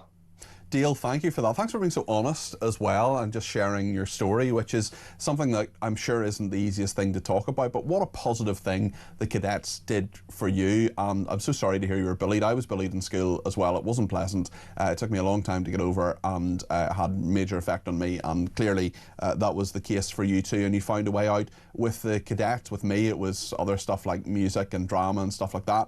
There's actually a young man that I've been mentoring in the care system for some years now, and he was in the cadets and he loved the cadets. He had a really, really bad start in life, as is the case with so many people in the care system, and the cadets did so much for him, so much so that he's trying right now actually to get into the military, and we've all our fingers crossed that he gets in, because that would be an amazing life for him. We'll know in the next few months. But Dale, listen, thank you for that. I really appreciate that. And speaking of Crowborough, actually, that's something Brian in London wants to talk about, because we know this protest is going on at the moment. We spoke to Andrew, the local councillor, a little bit earlier on. Let's speak to Brian now. He's given me a ring on 0344 499 1000. Brian, what do you make of this? Good morning. Good morning, Peter. About Crowborough, before going to Crowborough, can I just say, you just had Peter Cardwell on there. Yeah. And my lovely sister was attacked by a guy from Eritrea. It's coming up in court lately, so no names or anything. Sure. But he was let in during Peter Patel's time, and now he's walking the streets smashing up English girls, women. Now, I'd like to see Priti Patel or whoever was the Home Secretary at the time go to court and explain why that guy's here. But listen, I'm really sorry to hear what happened there, and I hope justice is done. Yeah, well, we'll see, mate. But I'd like to see the Home Secretary. Yeah, I totally understand that, Brian. Yeah. Right. Okay. Thanks for that. Now with Crowborough, I've looked up Crowborough, and Crowborough is quite a staunch Conservative constituency. And if it's not Conservative, the second people are generally Lib Dems. Now, put in the mindset of a person in Crowborough, they were quite happily to ignore the Boris wave and all the other nasty things that Conservatives have done to us, and the Liberal Democrats want to do to us, and they kept voting for it. And what they were doing was, they were voting for it, thinking to themselves, it won't happen here. All these people, they'd end up going in Hayes or in London or in other places around the country, urban places. They won't turn up in lovely Crowborough. But what's happened is, it's bit them. They have made a big mistake in who they voted for, and now what's happened is, it's turned up on their door. Although it's not the Conservatives, but Brian, it's not the Conservatives or the Lib Dems who have put those people at Crowborough. It's Labour. It's the Labour government that's made a decision there. So it's not about who they voted for locally. It's about the national government, is it not? Yeah, but previously, when it was still going, I mean, I don't see much difference between, what do you call it, university-educated red colour or university-educated yellow or blue. Right. They're all a mishmash of scumbags. So who do you think that they should have voted for then, Brian?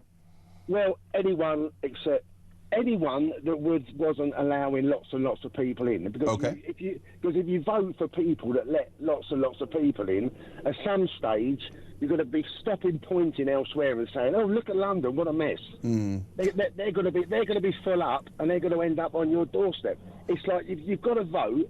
Be sensible. The Conservatives are not a sensible party anymore. They're not Conservatives. Lib Dems, you know what Lib Dems are. But they kept voting for. My point is, they kept voting for them. They could have voted. They could have voted for maybe there was a Reform guy. Maybe there was another independent guy. They could have. So, do you think they've kind of brought this on themselves then? Because the people of Crowborough who are up in arms about this would, I'm sure, dispute that, Brian. They have brought it on themselves. They weren't up in arms when I was born in Southall. When my town of Southall turned into a little Asia, and we were sort of like. Not ethically, a softer, ethically cleansed out of the area, they were probably pointing at it and saying, "Oh, look at that place! Oh, what a mess!" Okay, but they didn't give a, so should we say a toss? They didn't give a toss. Just because Asian people move into an area doesn't necessarily mean that it's destroyed by itself. I mean, you're talking about problems with immigration, and there can certainly be problems with immigration, but it's not to do with people's race, is it? Well, when they were chasing me around the streets with being a white boy, I disagree. Okay, well, I think we'll have to disagree on that. But Brian, listen, thanks for your other points. Appreciate that. Let's hear a voice note from Kitty, who has some thoughts about the Home Secretary. Hi, Peter. Kitty from Kent here. I just wanted to say I really don't get the media loving with the Home Secretary. She's all words and terrible, terrible action. As an example, what we've seen from her is to fix the prisons crisis.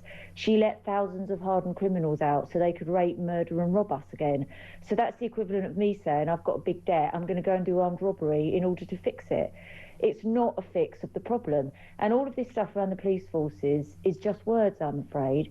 And I don't believe any good will come of it. And they're saying it will save 350 million, but it will probably cost about 70 billion to get it all sorted.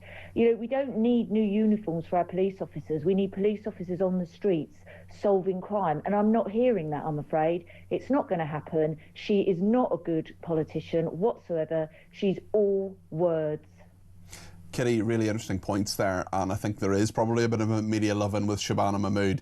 The fact is she can communicate. She is a good communicator, and there are very, very, very few good communicators in Labour politics at the moment. I would say maybe Wes Streeting and her are probably the only two in the cabinet I can think of who really can properly communicate. Now, as you correctly say, does that actually translate into proper action, into properly getting stuff done and making life better for people? Well, we'll judge that as it happens, and I'm not sure much that she has done has had much of an effect so far. So, Kitty, really intelligent, good points there, and thank you for that. Rob's been in touch about Andy Burnham. Good morning, Peter. Bob here from Starbridge, mate. Pete, 2 points on Andy Burnham. If anybody should be asked about Andy Burnham, then I reckon you should get Maggie Oliver on your show, mate, and give her an interview about him. And my second point, with him stepping down as mayor, right, ain't that going to cost a load of money? Him stepping down as mayor, and then going to have an election for the mayor. And then isn't it going to cost him a load of money for the by-election that he's going to run in? And yet all of a sudden they're cancelling local elections and saying we ain't got enough money, we can't afford to. Yet they're going to waste money on a mayoral election, because that's going to happen, and then they're going to waste money on a by-election for someone who ain't even going to get in, mate. Cheers, bye-bye. Rob, thanks for that. Loads of points in that. I know what you mean about those elections. Certainly, it'll be very interesting to see what happens with Andy Burnham, whether he's actually allowed to stand or not. So there might actually not be elections beyond the by-election. But yeah, you're right, they are expensive, but also democracy costs money and it's worth preserving. It's interesting you mentioned about those elections being postponed or cancelled. Certainly, that is a big, big issue. We've talked about it a lot here on this station, and I believe that if you're going to have councillors who were elected for 5 years and then they're going to do 7 years in the same council, well then you should have an election after 5 years, even if it is just for 2 years. And if that costs money, that costs money. And there's a lot of things that we don't we spend far too much money on, we waste money on democracy. I'm not sure you can put a price on it. Maybe you disagree with me, and that's okay. Regarding Maggie Oliver, very good point, actually. I'll mention that to the producers here, and maybe we will get her on, actually, because there are questions that Andy Burnham has to answer in regard to rape gangs, that inquiry. He was Police and Crime Commissioner as well, and has been for some years. James is in Devon and has given me a ring about what's happened in Minneapolis and America. We know that Alex Pretty over there has been shot dead a couple of weeks ago. Renee Good was two protesters who were there. James, you're very welcome to the programme. What would you like to say? Yeah, hiya, Peter. Hi Peter, there. I'd just like to get it straight about Alex Pretty, okay? Alex Pretty was a nurse, okay, that got shot dead yesterday after brandishing a handgun. Okay, that's what the authorities say. No. That's what the authorities have shown. Okay. DHS has shown that on Instagram, showing what they picked up. Okay. Two empty magazines. Okay. Now, so, what's but happening? nonetheless, James, hold on, I'll let you have your say. Absolutely, I promise. Okay. But nonetheless, it is legal to carry a firearm in Minneapolis. That is legal. Correct, but you do not brandish it at federal officers. Okay. Now, what the issue we've got here in Minneapolis is we've got an out-of-control situation, okay, where Donald Trump and Pam Bondi right now should basically invoke the Insurrection Act in that state, because we've got a governor in Tim Walz, we've got the mayor of Minneapolis that are putting fire upon this, because basically the federal officers are trying to do their job. And when we talked about Renee Good, let's get the facts right about Renee Good. She was a Minneapolis warrior, or an ICE warrior, that was trained how to basically impede ICE, how to stop them from doing their job. She parked the car at an angle, and when her wife said, drive, baby, drive, she drove. The officer had internal injuries. He had a split second to go and save his life, and he killed that woman. Okay? And the problem we've got here is there is a massive problem in that state of Minnesota. We've got the fraud issue within the Somali community, okay, which nobody wants to talk about there. It's totaling over $9 billion. The federal state is in there trying to go and remove rapists, murderers, and what is happening is they've been basically stopped at every option by mainly white, liberal, middle-class women who are following around federal officers. This is not laughing. This is federal. James, let me just ask you a question, James. Let's just say that every single thing that you've said is factual and true, and I've no reason to disbelieve that you don't believe absolutely what you're saying, and that it may well all be totally factual. We'll take that all as read just for a second. Nonetheless, what happens is that people right around the world see Renee Good and Alex Pretty being shot by federal officers, and you have a government that says that's okay. That is not something that should be, I'm not saying it's being encouraged necessarily, but it should be avoided at all costs. I totally agree with you. But what we have got here, Peter, is we have got a liberal media within the United States, and also over here, because I just read the BBC website, okay? Now, Alex Pretty had a weapon. He was shot because he brandished against federal officers. These federal officers are trying to do a job. They are being restricted. Yes, there is a First Amendment right for you to can I just put that there? Peacefully protest, not go in like the animals that they are. They are basically trying to stop them. They're trying to injure these officers. And why are they saying, why have they got face masks? Why can't we see their IDs? Because if you did, you'd be doxing them. Okay, all right. This is the Democratic Party have basically started an insurrection in Minnesota.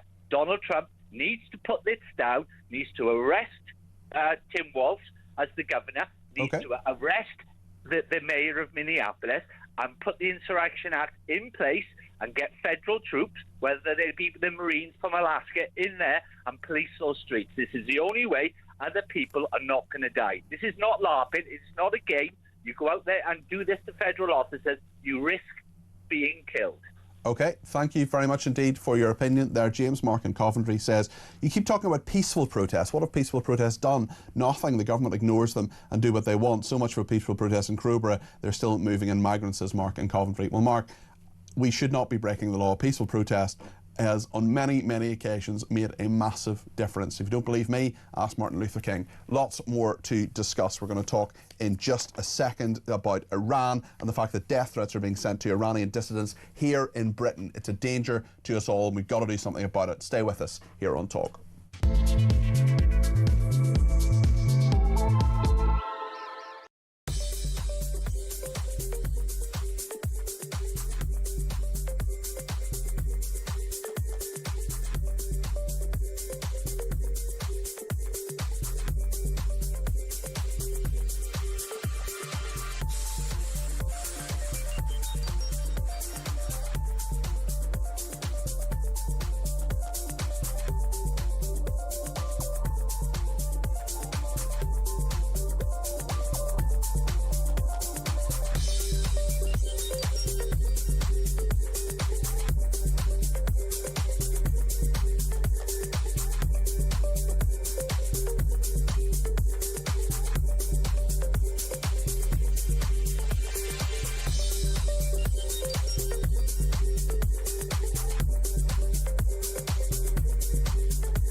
Across the UK, on DAB+, on YouTube, on your mobile, and on your side.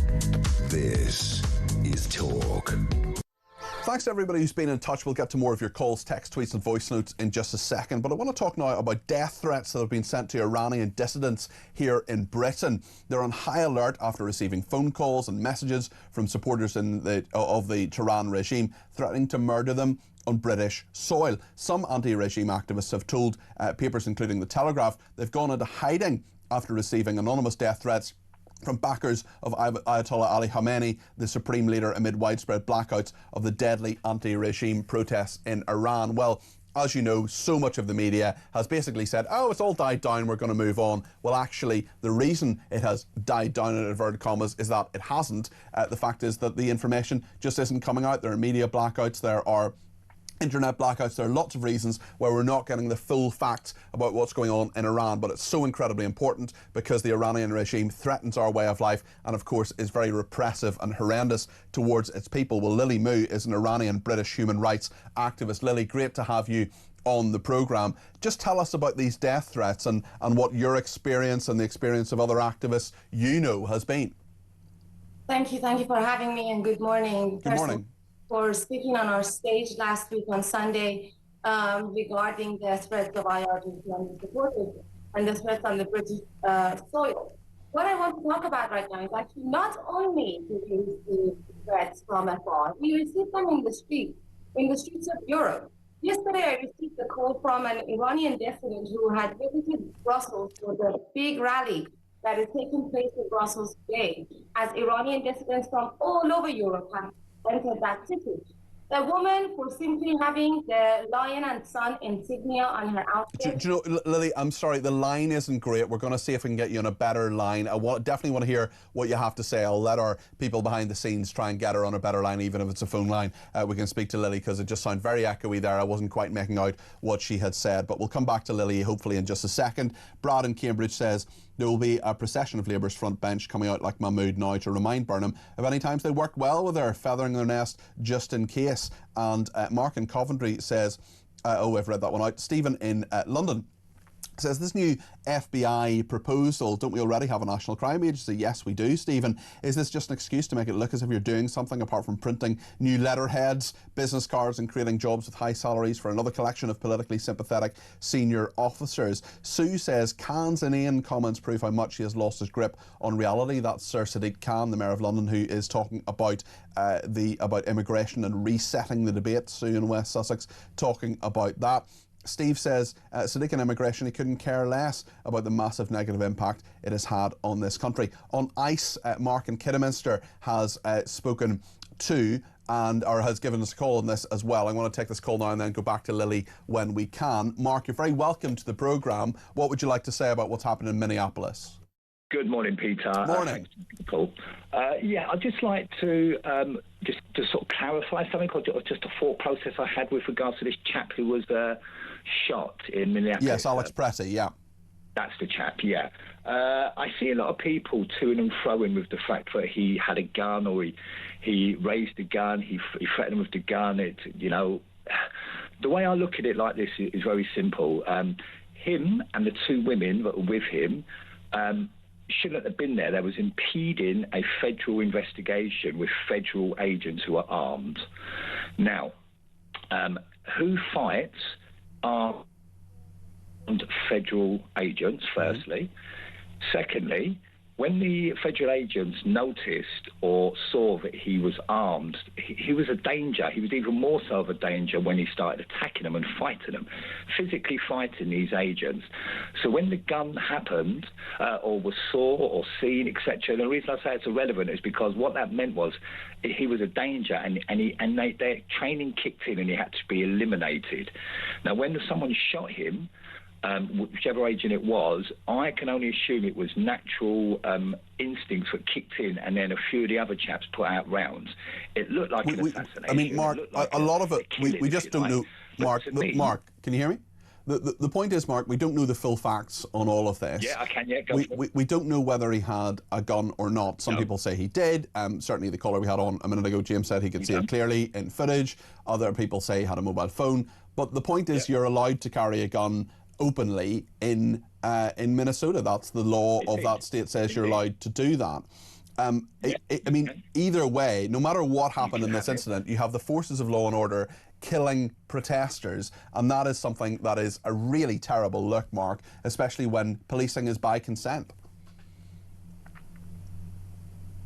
Indeed, the optics don't look good if we don't know the full information. That is correct. But I'm sure there was many people at them protests who had guns who wasn't killed. And the reason they wasn't killed is because they didn't physically attack federal agents, impeding with a federal federal investigation. And the simple fact of the matter is, your training kicks in. That's how this works. If you're coming and physically attacking people and they show that you are armed, you are going to get your retaliation. And unfortunately, that retaliation was being shot and killed and eliminated the threat. That's the way I see it. Surely just a final question, Mark. Surely the forces of law and order should do all they can to avoid deaths. They can use things like tasers, for example. They can restrain people. Look, I haven't been in that situation. Those are split-second decisions, and I don't know what I would have done. But surely there is a case for trying everything you can to avoid using lethal force. They have, but this is a very intense situation. You obviously saw the videos, like we all have. Yeah. These are federal agents being impeded doing an investigation, trying to get someone. And when an armed person physically attacks them, to me, training kicks in, and that's what they're trained to do. They're trained to eliminate the threat, and he was a danger. And the way I see it is that he shouldn't have been there. He shouldn't have attacked them. And then whether he raised the gun at them or not is highly irrelevant. Training kicks in, and the danger gets eliminated. That's the way I see it. Mark, thanks very much for your thoughts there. That's Mark in Kidderminster there. Let's go back to Lily Moo, the Iranian British human rights activist. I think we're on a better line now. Lily, you were cut off in your prime there. Tell us about these death threats sent to Iranian dissidents in Britain and how serious the issue is. Thank you for having me, and thank you for bringing me back on in spite of the connection issues. So what it's important you're heard, Lily, and there are so many bits of the media that aren't speaking to people like you, and it's really important that we keep on this story, we keep talking about Iran, we keep telling the truth about this, because a lot of people think it's gone away. It hasn't gone away. It's a really important issue. Go ahead. Absolutely. Thank you so much for that. So one thing I actually want to share here on Talk today is that hundreds of thousands of Iranians have visited the European capital city of Brussels in order to take part in a rally, and in coexistence with this rally across the diaspora, Iranians are getting together right now and they are demonstrating. Prior to this rally, there has been quite quite a lot of advertising and talks about it in Europe, because this is a very important and a pinnacle time, empirical time for our revolution. We have the American ambassador to Europe speaking and addressing Iranians in Brussels today. So yesterday, an Iranian woman who had visited Brussels in order to attend this rally, for simply having the insignia of lion and sun, which is on our original flag, she was harassed and pushed down the stairs by 4 Syrian or Arab men who kept chanting and shouting at her insults and saying, Ana Falestini, I am Palestinian, I am Palestinian, and they pushed a woman with her luggage down the stairs in Brussels yesterday. She refused to report this to the police because she has no time to go and first of all, she didn't even want to leave her hotel room after the incident that took place. I'm sure that was very scary for her. We have a pogrom on the Iranians right now from people who are not even Iranians. I have British people, white British people who align themselves with the Khamenei identity, with the Khamenei ideology, who tell me personally that I should die. I should be burned in a gas chamber. I mean, that is absolutely... This is the reality of England right now. I mean, this That is horrendous, so and I'm so. What is happening right now? The fact that I have to live in hiding, this is not a new situation to me. After 1 year of relentlessly campaigning against this regime and receiving death threats left, right, and center in the streets of London, I was completely known to this regime. Therefore, when I came out and called out the atrocities of October 7, which in the same way have been silenced, Iranians have been killed in their tens of thousands in a space of 3 days, and the world, who was so ready to promote the Palestinian Pallywood story, which was all instigated as well so badly by such a Hamas propaganda machine, the very propaganda machine that had occupied the entirety of Westminster for 2 years and only chanting anti-British chants and only chanting anti-Semitic chants. We have held demonstrations peacefully. Well, can I ask you, Lily? Can I just ask you, just on that note, because you're talking about pro-Palestinian protesters, there are lots of people who say they're protesting for the Palestinian cause because they believe in democracy, human rights, they believe in that people should not be oppressed. Well, my question is, and I'm sure, well, that's a very good point. And my question is, where are they now? Where are they now when you can see Iranian people who are dealing with the same thing? Their version of democracy is a caliphate turned communist. That already exists. It's called a cult, a death cult called the Mujahideen. How many of these people can go and gladly, happily get a free Mujahideen flag and show their freedom with their openly sexual existences? Because apparently all of their existence is down to their genitalia. Their brain is only working towards a humanity that is being oppressed at the hands of the non-Muslim who is so anti-Islamist. My Iranian people are being pushed down the stairs of stations in the streets of it's absolutely dreadful. I cannot leave my house on my own. I cannot take public transport on my own. I had to live on the run for 2 years. And this country is in danger because the people who allow themselves to openly, respectfully, and proudly align themselves with the Ayatollah, they occupied the entirety of Westminster for 2 years. Lily, and now they come. I'm sorry, I need to let you. Sure, I need to let finish your British point. people know. Yep. Why is it that every day in Maidavale, outside Islamic Center, which is run by the Islamic Republic, we have non-Iranian Khomeinists coming and shoving the fake flag of the Islamic Republic in our faces and chanting insults and absolute foul, derogatory terms at us just because we are Iranian. Okay. Just because, the same as the Jewish nation, we said no to the Islamic tyranny, and we said we want to have existence in this world, and we will not be silenced after 47 years. So that is why we play the national anthem of UK proudly on our stage every Sunday. That is why we reach out to the British community and the British nation to stand with us in this nationalist move to take our country back against the regime that is killing our people and wants to kill your people. Lily, long live England, long live the British, and long live Iran. We will be free. Lily, thank you so much for that, an impassioned defence there, an impassioned pro-democracy thoughts there from Lily Moo there, an Iranian British human rights activist. Thank you for her. What do you think about what she said there? 0344 499 1000. Lots more to discuss. We'll take your calls, text, tweets and voice notes in just a second here on Talk.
Welcome to Down the Local, the show that goes from pub to pub across the country, speaking to the punters about the subjects driving us all nuts at the moment. That's Rachel Reeves, Rachel Thieves, Rachel McCown. I don't really know Meghan Markle. I know Meghan Markle's from Suits, and that's about it. I don't know about anyone else, and I don't know where this is going. I have 0% beard, and I feel raising the flag, I think, is symptomatic of this desperation. Is public transport good value for money? No, it isn't. You really don't like speaking to people.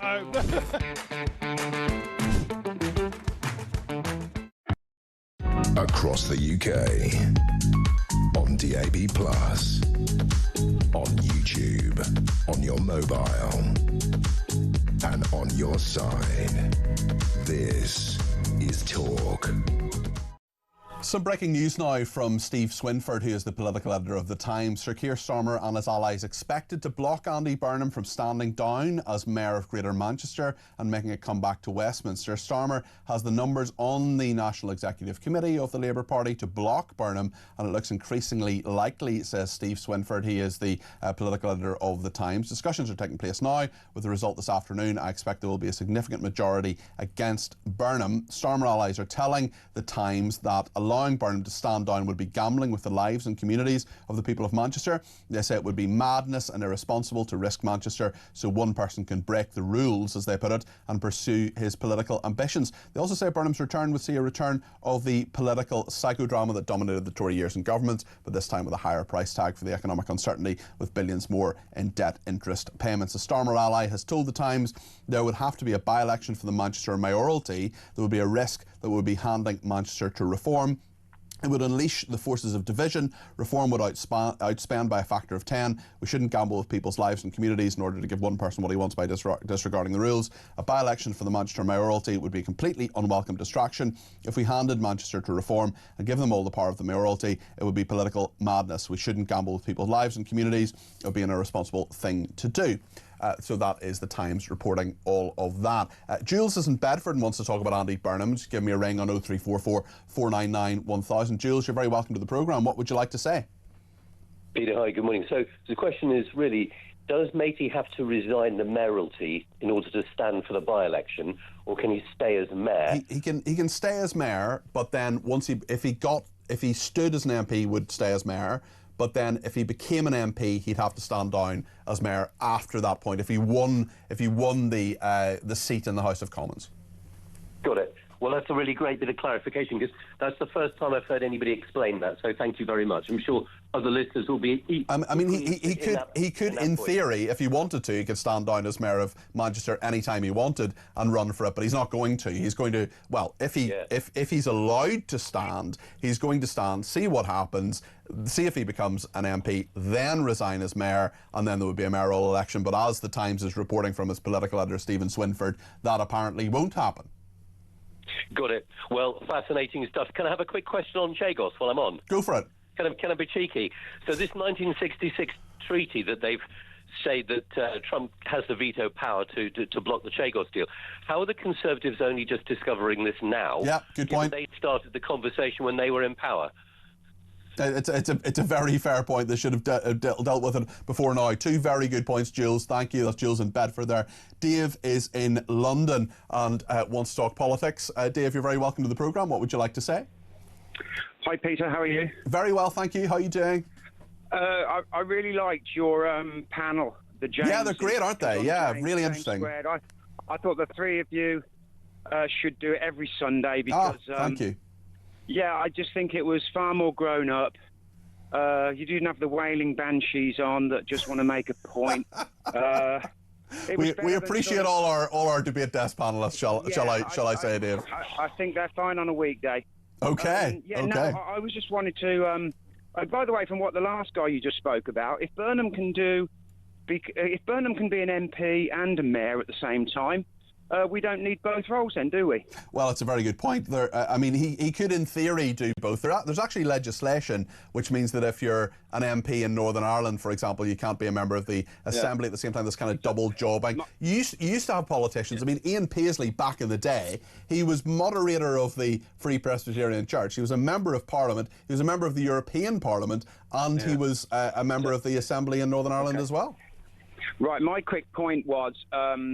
When Rishi Sunak stood down, we have all of the Labour crew on record as saying, I didn't vote. Why has this person been put in? Nobody voted for them. They haven't said what their policies are. Rayner is quoted in The Guardian 3 years ago of saying that. So what now? They're now kind of engineering the change of the Prime Minister when Rishi Sunak I mean, Gordon Brown, for example, never won an election either, and they seemed happy enough to serve under him back in the day. Yes, exactly. But that was before Rayner's time and all of the other lot that are sitting there, and they're now all on record of saying, with Sunak, there has to be an election. And yet here they are, not only replacing Starmer, they're trying to engineer it from about 100 yards away. Okay. Dave, thanks very much for your thoughts. Much appreciated. Dave in London there. Tracy in Wakefield says, with reference to the new FBI, who is Shabana Mahmood going to put in charge of one of the diversity mad chiefs like Mark Rowley or John Robbins? It won't work, as it will all be about diversity, equity and inclusion and the safety of certain communities.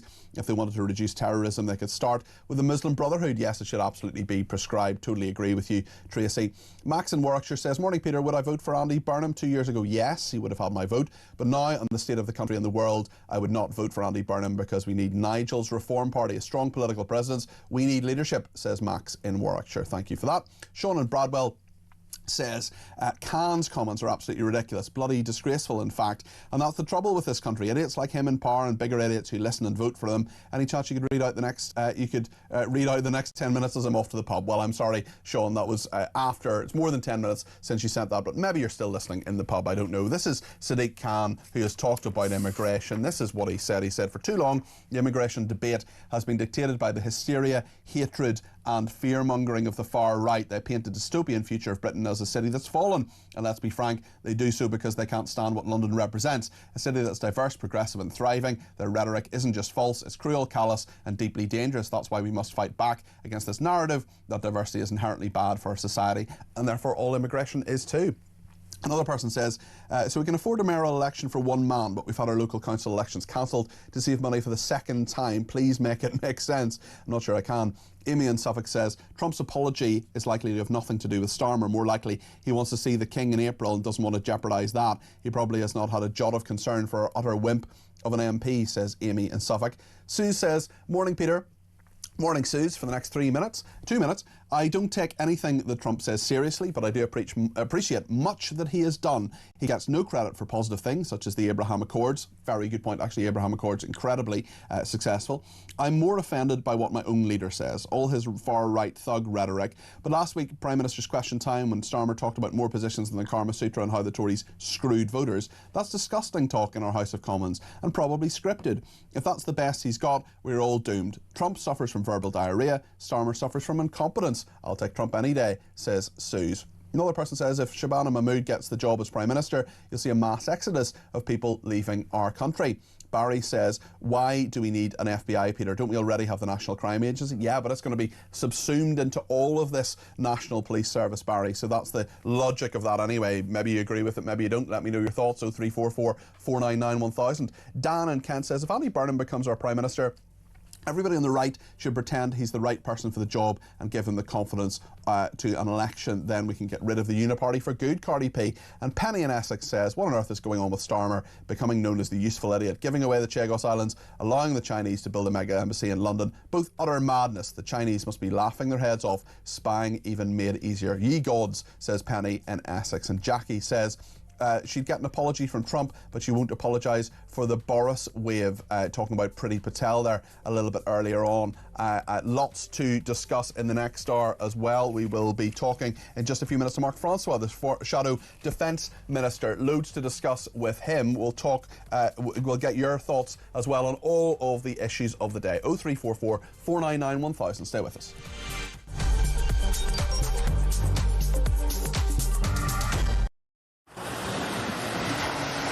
Libya has become a major transit route for refugees and migrants from sub-Saharan Africa, and many of them come through Libya dreaming of getting to the UK, particularly from Sudan, where there has been a civil war waging for the last 2 years. And those asylum seekers or economic migrants who make it from Sudan to the UK have a 99% chance of being given leave to remain. So I spent several hours talking to immigration chiefs here in Benghazi on the east side of Libya. The Libyan National Army has a very good grip on the immigration problem, albeit fighting against a huge crisis with limited resources. There is a very, very clear process of giving people proper health checks, the life-saving care that they need, and then working out where it is exactly that they've come from. Their message to the UK is that you are fueling this problem. You are effectively advertising a great new life for people from sub-Saharan Africa. They actually said, you know, what do you think happens when a guy from Sudan comes up through Libya and makes his way all the way to the UK and gets put in a luxurious hotel and provided with everything? And make no mistake, it is a perilous journey. We see it from the end point. We see the channel crossing as the dangerous bit. But actually where these journeys begin is in the hot desert. Many, many tens of kilometres have to be covered on foot by these migrants. And as many as 1 in 4 do not make it. That means bodies in the desert. The Libyan authorities are having to recover bodies in the desert. About the UK and how much awareness. Please understand the scale of what we are dealing with here with very, very limited resources. Once again, you know, people come in from charities, from NGOs, they use warm words, and the authorities here told me the only thing that we ever get is maybe a few toothbrushes and some nappies for the babies.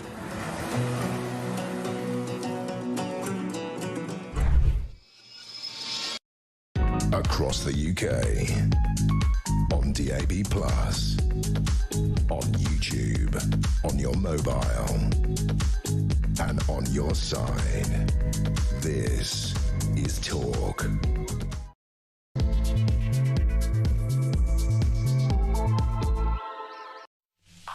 Good afternoon, this is Talk. I'm Peter Cardwell. Thank you so much for your company. I'm here for the next hour until 1 o'clock. There's loads to talk about and I want to talk about it with you. 0344 499 1000.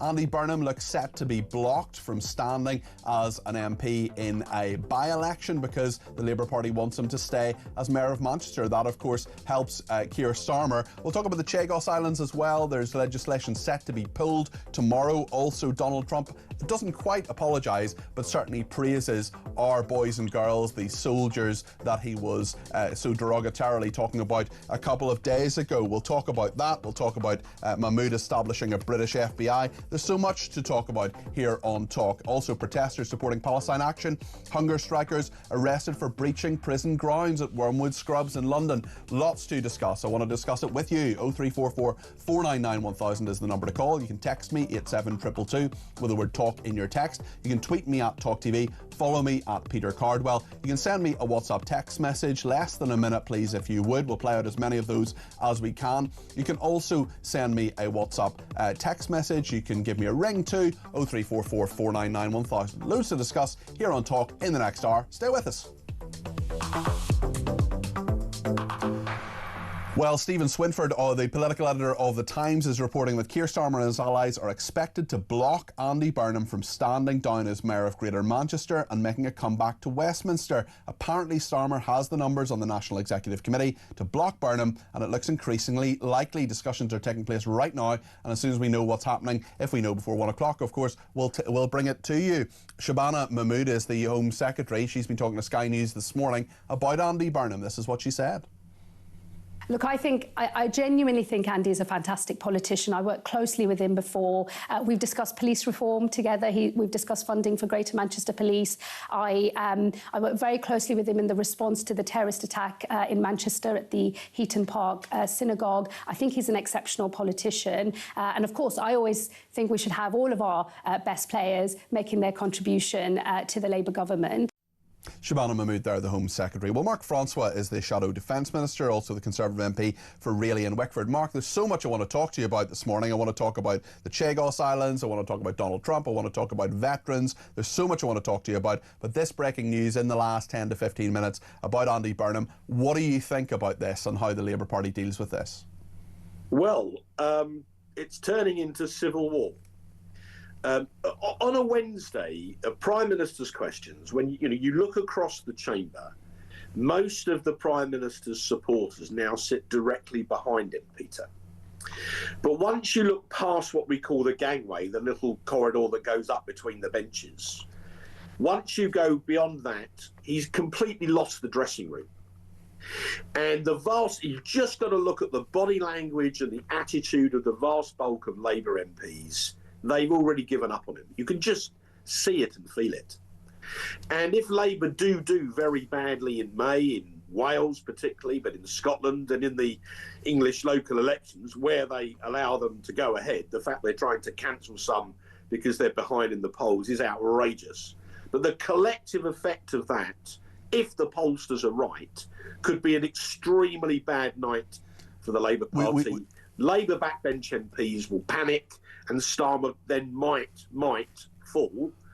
And what is going on now is clearly Burnham fancies the job, and clearly Starmer's people are trying desperately to keep him out of Parliament. We just have this breaking news right now, Mark, that the Labour Party's ruling National Executive Committee has blocked Andy Burnham from running in the Gorton and Denton by-election. As a directly elected mayor, he needed permission from the National Executive Committee. There had been concerns about the cost of it, and a stance, obviously, as a potential challenger to Keir Starmer. But they're apparently going to have an all-women shortlist. That is the reporting anyway that other journalists are saying at the moment. So it looks as if he will not be standing as that MP. Are you surprised at all by that? Well, this to me is an act of utter desperation from the number 10 bunker. I mean, to bring in that device to stop him is desperate, and I imagine there will be civil war in the Labour Party over this. Everyone knows that the Prime Minister might be gone by the summer, and this to me is the Praetorian Guard, such as they are, in the bunker, rallying round their man. It's the sort of Labour version of Operation Save Big Dog, if you like. Mm-hmm. And I don't think it's going to work. Okay. And I think this will cause massive, massive arguments within the Labour Party. Certainly someone who is causing or having many problems is Keir Starmer on his Chagos deal. I know this is something you feel very strongly about, Mark, and now this wrecking amendment from the Conservatives. One of our callers asked earlier, if you knew about the 1966 treaty earlier, why did the Conservatives not bring this forward before now, do you think, Mark? Well, there's a whole bunch of things which are emerged. I'm going to come on to another legal point in a moment, if I get a chance. Of course, go ahead. The government have been telling us all the way through this process that this had American support, and they've basically hidden from Parliament the fact that the Americans had a veto. I mean, Lammy said that if Trump didn't want it to go ahead, then it wouldn't, but he never said that that was for a legal reason. So we now know that the Americans could effectively legally veto it, but it's even more fundamental than that. The government's case, in a nutshell, is that we have to pay £35 billion of British taxpayers' money to Mauritius in order to forestall a potential legal threat to the sovereignty of the islands, and that's why we would pay this vast amount. So the next question is, what is the actual legal threat that we're trying to forestall? What is the legal case that would mean we would lose control of the islands? There is no legal case for several reasons. One, this ruling from the International Court of Justice is an advisory ruling. It's not a mandatory ruling. It's not binding. But more importantly, when we signed up to the court, we had an opt-out in writing that said their decisions would not be binding on any dispute involving a current or former Commonwealth country. So we got a legal opt-out anyway. Now, you then get into even more of the detail. We in Parliament for a year pressed Labour, what is the threat? And they kept changing their answer. At one point, they said it was under the International Telecommunications Union, which is a UN body, and they could interfere with our use of military spectrum, satellite comms terminals and such like. So, we could lose a case at the ITU and that would interfere with the sovereignty of the base. Yeah? Yep. Well, Article 48 of the Constitution of the International Telecommunications Union states very clearly that member states, including us, have, I quote, entire freedom on the use of such installations. Okay. And we've got PMQs that I got from Chris Bryant admitting that the ITU has no authority in the military sphere, right? So this is the Conservative Party doing the hard yards, doing the urgent questions, tabling the parliamentary questions. We've hammered them for months. So then you're doing the job of opposition. You're opposing this. Yeah. Correct. We're there to ask questions. So we then get to the second reading of the bill, and Pretty led on this, and I was there with my boss, James Cartledge, and we pressed them again. What is the legal threat? Luke Pollard, who was leading for the government that day, a defence minister, spilled the ball in the tackle. He said the actual threat is the United Nations Convention on the Law of the Sea, or UNCLOS as it's known, and that we could be held to account and we would lose a case under what's called the UNCLOS Tribunal, right? Okay. That then led to an immediate row in the chamber because, and I'm sorry for the legalese. That's okay. But Article 298 of the UNCLOS Treaty gives an opt-out for military facilities. The key phrase is you have, there's no binding decision from the UNCLOS Treaty on, quotes, disputes concerning military facilities, including military activities by government aircraft and vessels. So in other words, even if Mauritius had taken us to the UNCLOS Tribunal, we had a direct opt-out because Diego Garcia is a military activity. No one's a military facility. No one's arguing it's not. We weren't bound anyway. So this whole thing is based on a legal threat that has been concocted. If you look at the Mauritian Treaty, the treaty that we've been debating, on the first page, it talks about decolonisation. So what's happened here is a group of human rights fanatics in the Labour Party, including the Prime Minister, the Attorney General, Lord Hermer, on, quote, human rights grounds, have been prepared to surrender our sovereignty over this very important piece of territory. Now, it gets more interesting.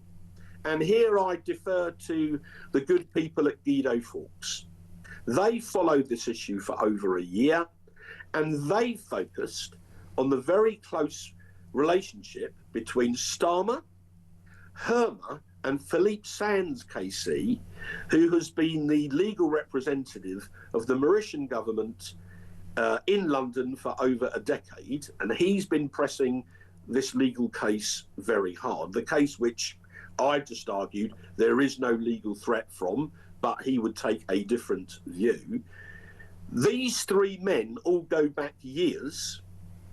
Are you suggesting, Mark Francois, are you suggesting that the Prime Minister is not taking the decision in the best interest of the country, but because of who his friends are? What I'm suggesting is that you and your fellow journalists should go to what Guido called the Philippe Sands archives and scroll back through it. They have done multiple articles. I've read quite a lot of them, yeah. Yeah, right. Now, for legal reasons, I'm just going to say it might be worth people looking at the Guido Fawkes, Philippe Sands archive, and then you can judge for yourselves. Okay, but coming back to the main issue, there is no credible legal threat to those islands, and Labour are doing this on, quote, human rights grounds. Yeah. Mark, just before you go, I want to ask you about another big controversy this week. The President of the United States has not quite apologised, but certainly put a Truth Social remark out, a Truth Social posting out after his comments this week about NATO troops. I wonder if we can just put that on the screen now, actually, and perhaps I'll read it out. This is not quite an apology, but after Harry Cole's reporting in The Sun on Sunday today, Trump backing down after concern by King. Donald Trump has said the great and brave soldiers of the United Kingdom will always be the United States, The great and brave soldiers of the United Kingdom will always be with the United States of America. In Afghanistan, 457 died, many were badly injured, and they were among the greatest of all warriors. It's a bond too strong to ever be broken. The UK military, with tremendous heart and soul, is second to none, except for the USA. We love you all and always will, President Donald J. Trump. Does that solve the matter? Does that move things on now, do you think, Mark Francois? It's good in a way that the President has put that out, but would that he had never made his original comments in the first place. I declare an interest, Peter. When I was an MOD minister towards the tail end of the war in Afghanistan, I went out to Afghanistan twice and I visited our troops who were incredibly brave and who were fighting to try and protect the Afghan people from the Taliban. As has been rightfully mentioned a lot lately, we lost 457 killed and thousands wounded with life-changing injuries, with their, people who stepped on IEDs and were maimed by bombs. So I think it's extremely unfortunate that President Trump, who doesn't have a lot of military experience personally, should say this about our troops. Really interestingly, a lot of American retired generals, the American military, immediately criticised him. And I imagine that part of his remarks that you've just read are as a result of internal pressure brought on him, by the Americans who served alongside the Brits. So I wish publicly to reiterate my respects as a former MOD minister for all those who died in the service of their country, for those who were wounded, and for their families. These were incredibly brave men and women who fought to try and give the people of Afghanistan the best possible future. I don't think it's appropriate for the President of the United States in any way to denigrate that. And I honestly hope he will never, ever say anything like that again. Mark, thank you. That's Mark Francois there, the Shadow Defence Minister, also the Conservative MP for Raleigh and Wickford. Just to say that Patrick Maguire and indeed many other people, Patrick Maguire is the chief political commentator of The Times, an 8-1 vote against Burnham, apparently very heavily against Andy Burnham. Lucy Powell voted for him and many others voted against. This is on the National Executive Committee of the Labour Party. They were to decide whether he was allowed to stand in this by-election in Gordon and Denton. Shabana Mahmood didn't vote. She is the chairwoman of this particular committee, the National Executive Committee. So there we are. Andy Burnham blocked from standing at the Gordon and Denton by-election. That is the Labour's National Executive Committee have told the Press Association. Senior Labour figures, including Ed Miliband and Lucy Powell, have said local party members should have had the option of choosing Mr Burnham, but that's now not going to happen. We'll talk to Carl Turner, the Labour MP for Kingston upon Hull East, in just a few minutes about that. We'll get your views too. Keep them coming in. 0344 499 1000. Stay with us.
Welcome to Down the Local, the show that goes from pub to pub across the country, speaking to the punters about the subjects driving us all nuts at the moment. That's Rachel Reeves, Rachel Thieves, Rachel McCown. I don't really know Meghan Markle. I know Meghan Markle's from Suits, and that's about it. I don't know about anyone else, and I don't know where this is going. I have 0% beard, and I feel Raising the flag, I think, is symptomatic of this desperation. Is public transport good value for money?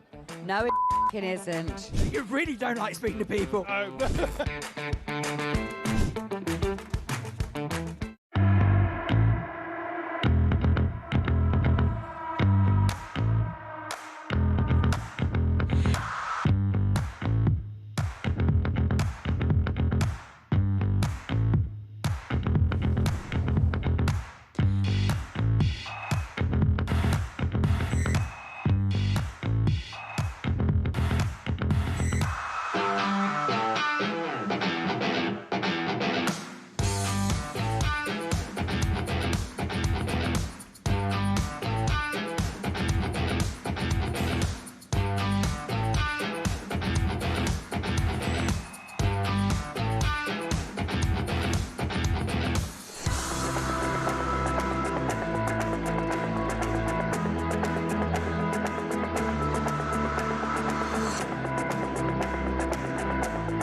across the UK.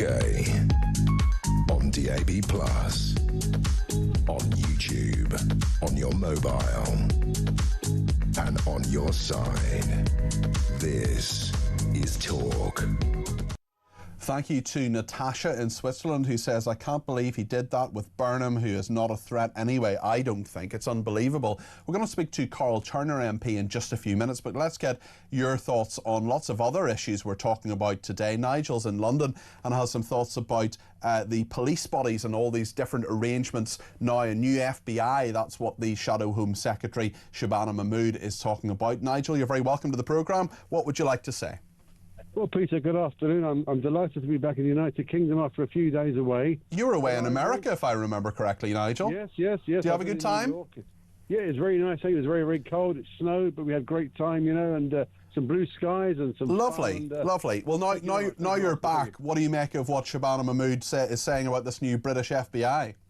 Well, I think it's a bit like moving the deck chairs on the Titanic. We have, for those who don't know, we've got 43 police services in England and Wales. We've got the British Transport Police, which is another police service. And in London, we've also another one called the City of London Police. So my argument is simple. We've also got the National Crime Agency. So if they're going to form another body, where are they going to get the officers from, number one? Who's going to run it, number two? And who's going to be accountable to? Because at the moment, I don't care what anybody says, British policing has collapsed. The vast majority of this country does not have any faith and confidence in policing. We've had the recent debacle in West Midlands over the anti-Semitism with Maccabi fans. Yes. We've got the Met Police recently in two very strong cases with them about not vetting officers. Yes. And in reality, where are you going to get these police officers from to finally form a new super-duper, I've got a big badge, yeah, exactly. Well, it's a very good point, Nigel. And I mean, they're talking about merging all these different agencies, but it just seems to be rebadging agencies that exist already. Better coordination is a good thing, of course, but actually, will it happen is the other question. In my experience, you just create a lot more bureaucrats and perhaps fewer officers actually solving crimes. Well, actually, and of course, what's also interesting, which is the Mayor of London's policing budget cuts, which your police, Mr. Blixey, I'm sure will agree and substantiate. And yes. In the public domain. Yes. So they now want to take guns away from the flying squads. I suppose when the floods will go and deal with armed criminals and robbers, they're going to pull out a water pistol or a piece. Well, that's crazy. The flying squad need guns, certainly. Nigel, thanks for your points there. Appreciate that. Good to have you back in the country. Tony says, Reform UK are going to win Andrew Gwynn's constituency. Definitely, says Tony. Well, Labour are ahead, certainly statistically at the moment. We'll talk to Carl Turner about what he thinks about that in just a minute or two. Another person says, stopping this idiot Andy Burnham is perfect. We do not need a leadership race. We need our local elections switched back on. That is the way a new leader should be decided, through voting, not through these two idiots fighting amongst themselves. We've had enough of that already. Adrian in Wales says there's an easy solution for Andy Burnham. He can just identify as a woman and join the all-women shortlist. This will checkmate Starmer and the entire front bench, says Adrian in Wales. Yes, Andrea Burnham. I suggested that the other day. Keith in Owen Street said if Andy Burnham is that desperate to become an MP, he can always stand as an independent. Don't see that happening, Keith, to be honest. But an interesting suggestion nonetheless. On Crowborough, we spoke to one of the councillors in Crowborough earlier on today, that military training camp that is now now housing asylum seekers. That's something John in East London wants to talk about. John, you're very welcome to the programme. What would you like to say? Hi, Peter. Thank you for having me. Good to talk to you, John. What do you think? Yeah. Well, I was listening, and I listened to Brian from Southall and all that. And yes. I am also living in occupied land and all that, right? And this is what I say to the people. You can run away, but when you get to the top of the hill, where are you going to go? And that's what they've done. They think by running away from the problem, they're going to be out of the picture. But as Crowborough shows you that that's not the case, because all these little towns, little villages and all that, they're going to have the overflow, the overspill from London, because obviously London is kind of gone. Well, it's not just London, it's lots of other areas of the country as well that are really struggling to cope with all those asylum seekers, a lot of those hotels and so on as well. The government's trying to close them. John, thanks for your point there, appreciate that. Tim says, I got so fed up with Starmer and other politicians waffling, so I thought I would treat myself. Page 2, the territory shall remain under the United Kingdom sovereignty. That is the 1966 agreement there, I think Tim is referring to in regard to the Chagos Islands. Susan says, why have our streets even got these foreign politics here? They should be thankful to be here and leave their politics back where they came from. Keep up the good work, says Susan. Mick in Wellington says, history reveals that policing and the formation of these so-called elite squads causes division in the ranks and senior officers who select their mates, and membership becomes incestuous and a detriment to equality and transparency. Lots of thoughts about all sorts of issues today. Richard in Leicester says, about Trump and the UK Army, we should be talking about the UK government, how they have and are treating the UK veterans. Absolute disgrace. Well, Richard, we have talked about that an awful lot yesterday as well. If you want to talk about it again today, there's half an hour of the programme left and you can continue to do so. 0344 499 1000. We're going to talk about Labour next. Carl Turner is the MP for Kingston upon Hull East, a really interesting voice within the Labour Party. I've interviewed him a couple of times over the past couple of weeks. We're going to hear his thoughts on Andy Burnham and what is happening. So stay with us here on Talk.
Across the UK, on DAB+, on YouTube, on your mobile, and on your side.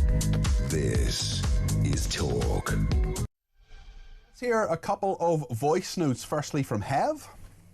Good afternoon, Peter. It's Hev. I was just thinking that I reckon if Starmer gets so pushed, if he feels like he's got to be pushed out of the top seat, I reckon he'll call a general election. I don't think he'll let any other Labour MP take over. I reckon he wants it for himself. Otherwise, he's got to call a full election, I reckon.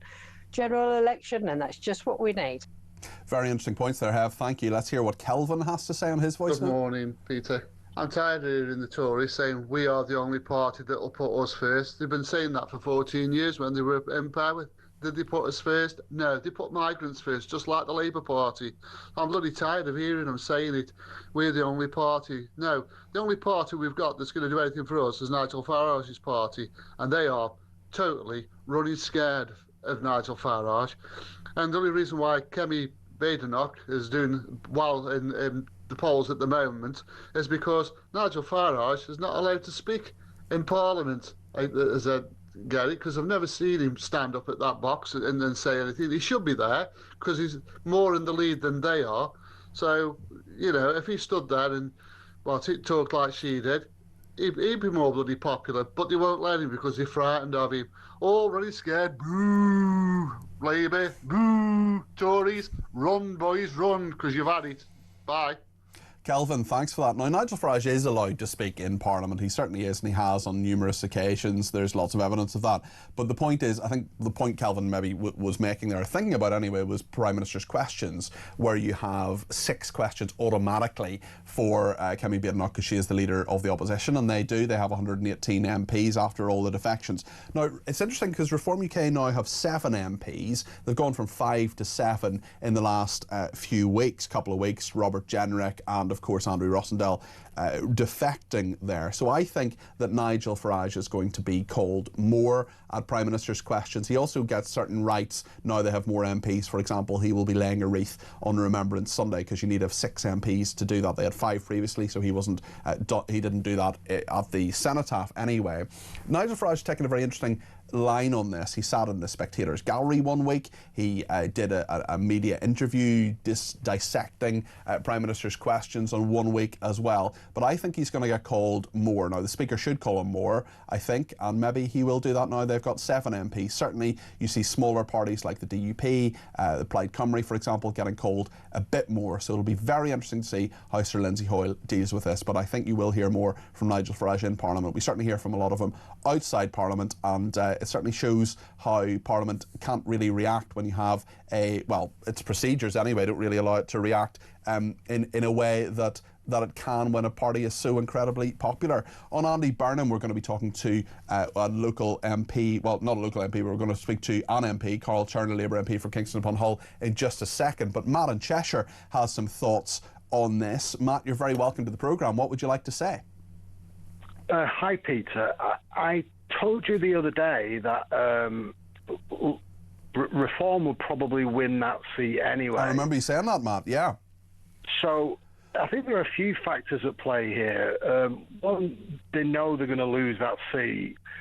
Two, do you think Labour know they're going to lose the seat, and that's the sort of, sorry to stop your train of thought, but is that kind of the sacrifice? Is that the sort of like, right, we'll lose that seat, we'll get away, we'll get that done, rather than have Andy Burnham return, cause all these problems, and then we may well lose the mayoralty of Manchester? Is that the gamble they've taken, do you think, Matt?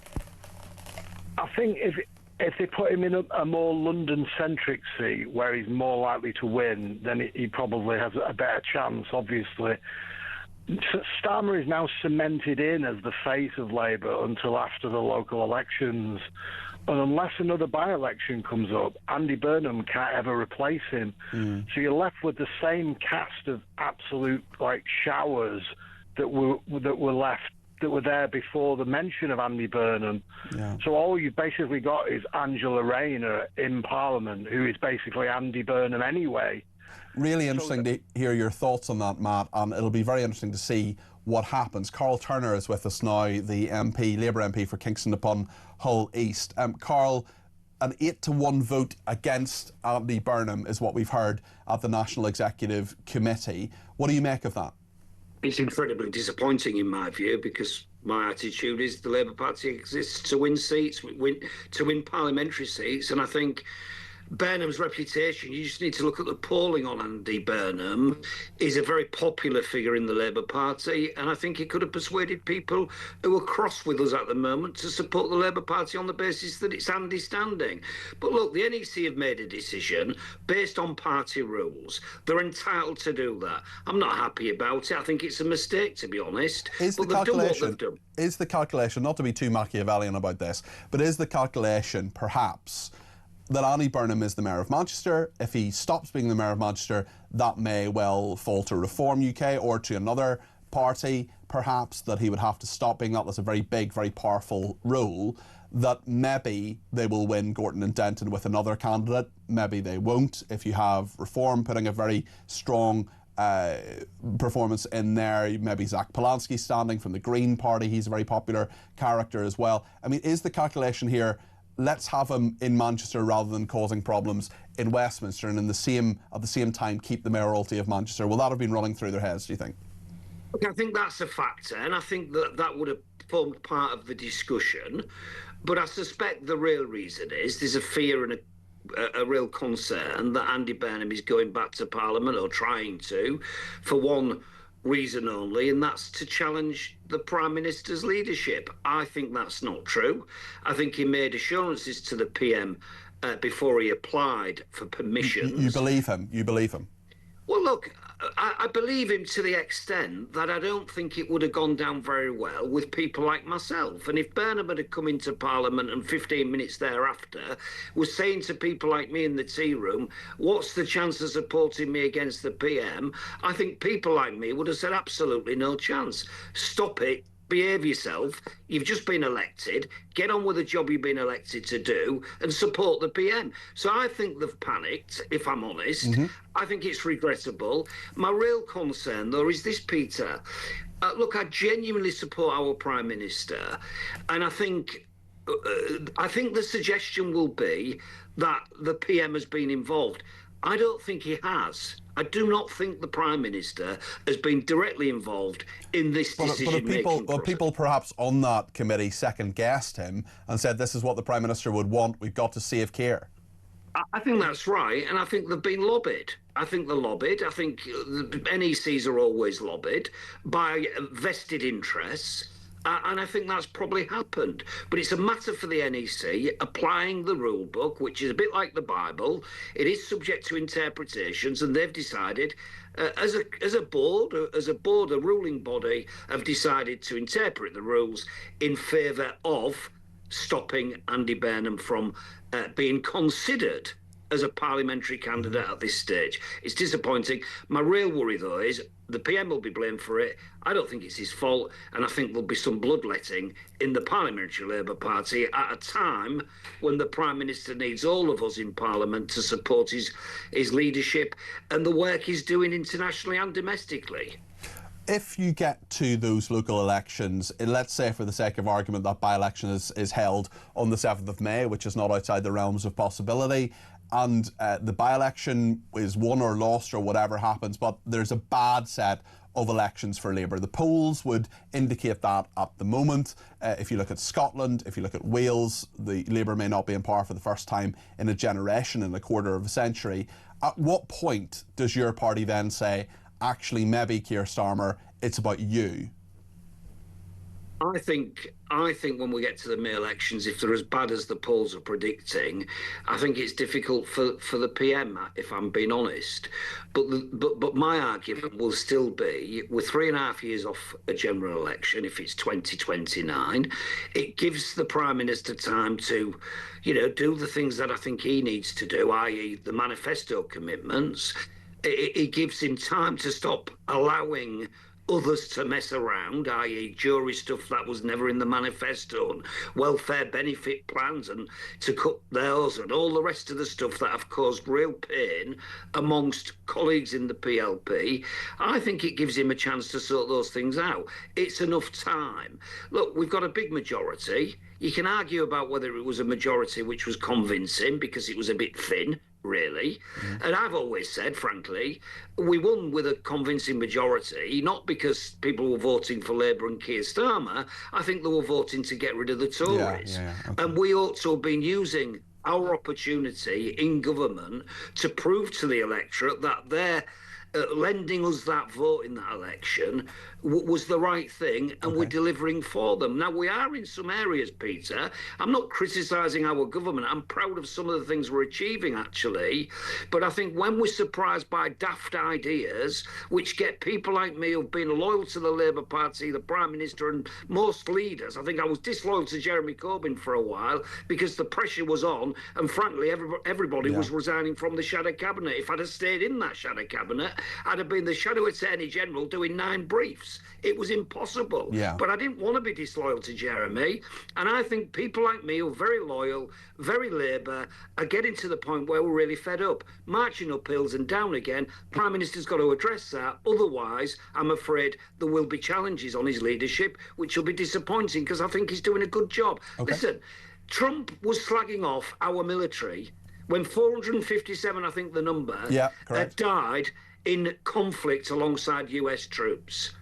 The US president, a few minutes after a conversation with our Prime Minister, put what was almost an apology out, saying, correcting the record. So I know that the PM has got influence with the US president. It's an important thing. We've got to have a position where the leader of the Labour Party and PM can speak to the president of the US and international leaders, including our nearest neighbours in Europe. I understand that the Prime Minister is incredibly well regarded amongst those leaders, whatever political persuasion they represent. Carl. So we need to back the PM, is my honest view, but he's not helping himself by allowing the suggestion to be that he's involved. He needs to be saying clearly, as soon as possible, I am not involved in this decision making. And if people around me, the people I describe as men, huddled around photocopying machines in back rooms in Downing Street, have had anything to do with it, they shouldn't have. Okay. That's what the PLP needs to be hearing. Okay, Carl, as always, thank you. That's Carl Turner MP, the Labour MP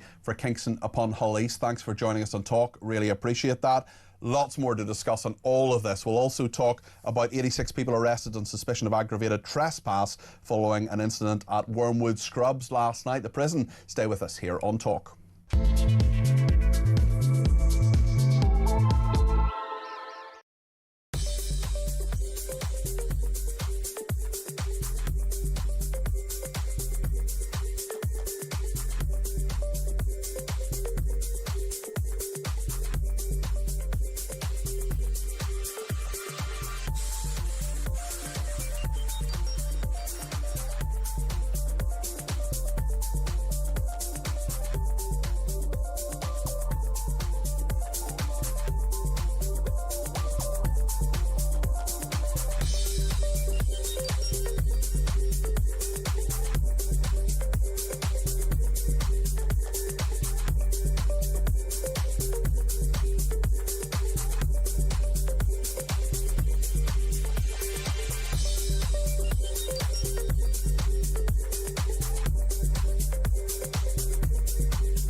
Welcome to Down the Local, the show that goes from pub to pub across the country, speaking to the punters about the subjects driving us all nuts at the moment. That's Rachel Reeves, Rachel Thieves, Rachel McCounts. I don't really know Meghan Markle. I know Meghan Markle's from Suits, and that's about it. I don't know about anyone else, and I don't know where this is going. I have 0% beard, and I feel Raising the flag, I think, is symptomatic of this desperation. Is public transport good value for money? No, it isn't. You really don't like speaking to people. Across the UK, on DAB+, on YouTube, on your mobile, and on your side. This is Talk. Thanks to everybody who's been in touch, including about what Priti Patel said a little bit earlier on the programme, the Shadow Foreign Secretary. Sean says Priti Patel's party hasn't got a Conservative bone in its body. The Tory party hierarchy is still Remain, mass immigration and net zero. That's Sean in Bridlington. David says there's nothing different, new, same old 14 years of 30 years of Labour Tory nonsense, lest we do not ever forget the atrocious repetitive governing, says David.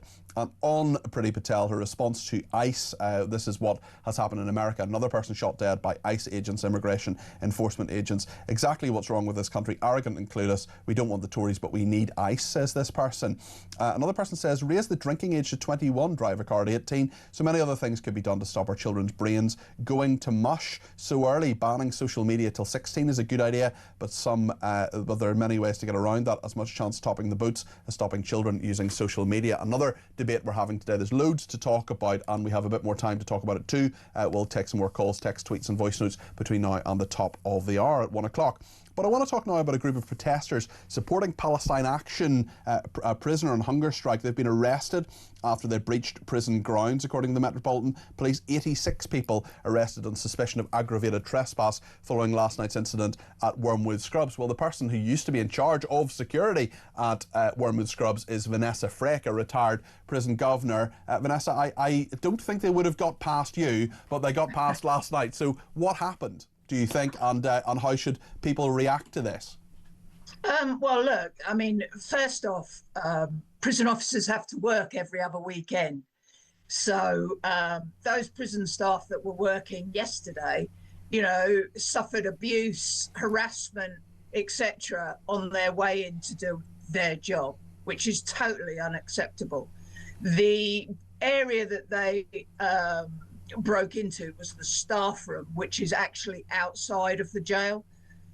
We did used to have security on the barriers, but obviously with cuts, etc., that went.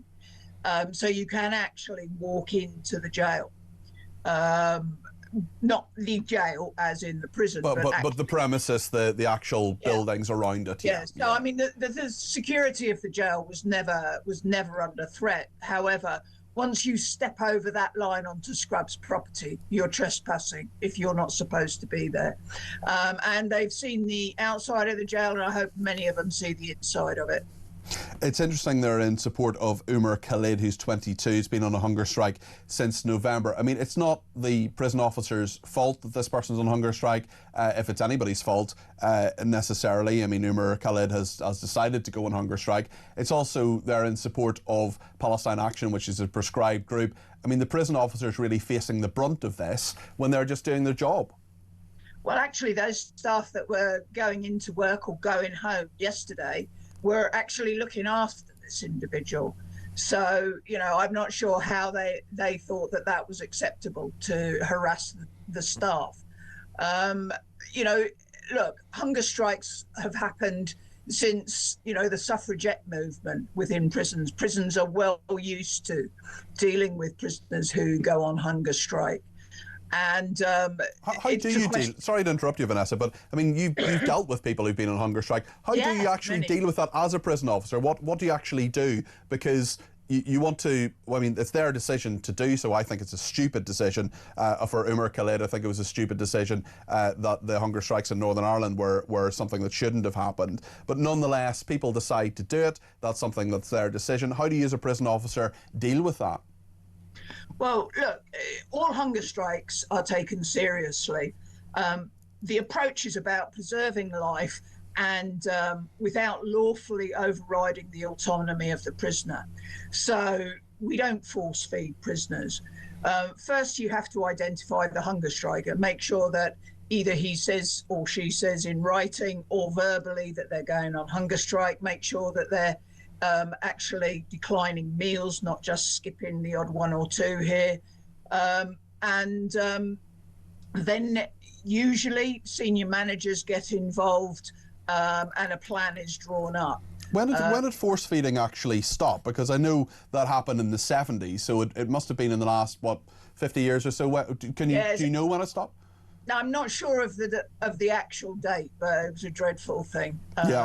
And thank God it stopped. But, you know, prisoners are assessed who are on hunger strike are assessed on their mental capability, that they're not being coerced, that, you know, their health is monitored right the way through. They're probably moved to healthcare anyways, where they can much better be observed by healthcare staff. They're offered meals. Just because they're on hunger strike doesn't mean to say that meals aren't offered. So every mealtime they are offered a meal. Mm-hmm. So that's how it goes, and you monitor it. And if the prisoner gets to a position where his life is in danger, then the doctor will order that he goes out to hospital, and he'll go out with prison staff. Okay, Vanessa, really interesting to talk to you about that. Just finally on this, I wonder. You know, some of these hunger strikers and Palestine Action and others think they should have meetings with the Justice Secretary to talk about their case. What do you think about that? Surely it should just be dealt with by the prison themselves. And actually, if you're essentially saying to the government, you know, we're going to go on hunger strike to get a meeting, that's something Jeremy Corbyn, for example, has spoken about in Parliament. How should the authorities react, do you think? I think they should do exactly what they're doing, which is leave it to the prison to manage it. You know, you can't have people demanding to see MPs and government ministers just because they don't agree with a decision or they're disgruntled about something about their case. And I think that, you know, once you start that, you're just opening the floodgates. It's a slippery slope. Listen, thank you so much. Really appreciate you speaking to me today. Vanessa Frick, there, retired prison governor. She's also a justice advisor to Reform UK. Thank you to many people who've been in touch, including Lee in Essex, who wants to talk about Donald Trump and veterans. Lee, you're very welcome to give me on the air, and thanks for giving me a call. 0344 499 1000. Lee, what would you like to say today? Well, yeah, I wanted to speak about Donald Trump. I admire his America First. We should look a bit more into that, I think. But on the other side of things, with his flippant and despicable remarks about our veterans. You know, the guy was actually a draft dodger. He was drafted 5 times, and he was at university, so that got a stay, and then he come up with a bone spur that he had in a foot. That was never documented. It's never been proved. And he once said to a friend that, go to Vietnam, don't be silly. You know, he spoke of John... I mean, Lee, I don't know about you, but I've never been in the military. I've never served a day in uniform. But what I have is respect for people who have and do. And, I think that's really, really important, and they showed a lack of respect, I think, this week. If you just stay where you are just for 1 second, Lee, I just want to read out what a message that I thought was a very, very good one. Let me see if I can just find it here. Yes, this is Ernie. He says, "Hi, Peter, so our troops are second rate, according to Trump." Well, he was saying that US troops are the best. He is the commander-in-chief of them, and of course he has to say that.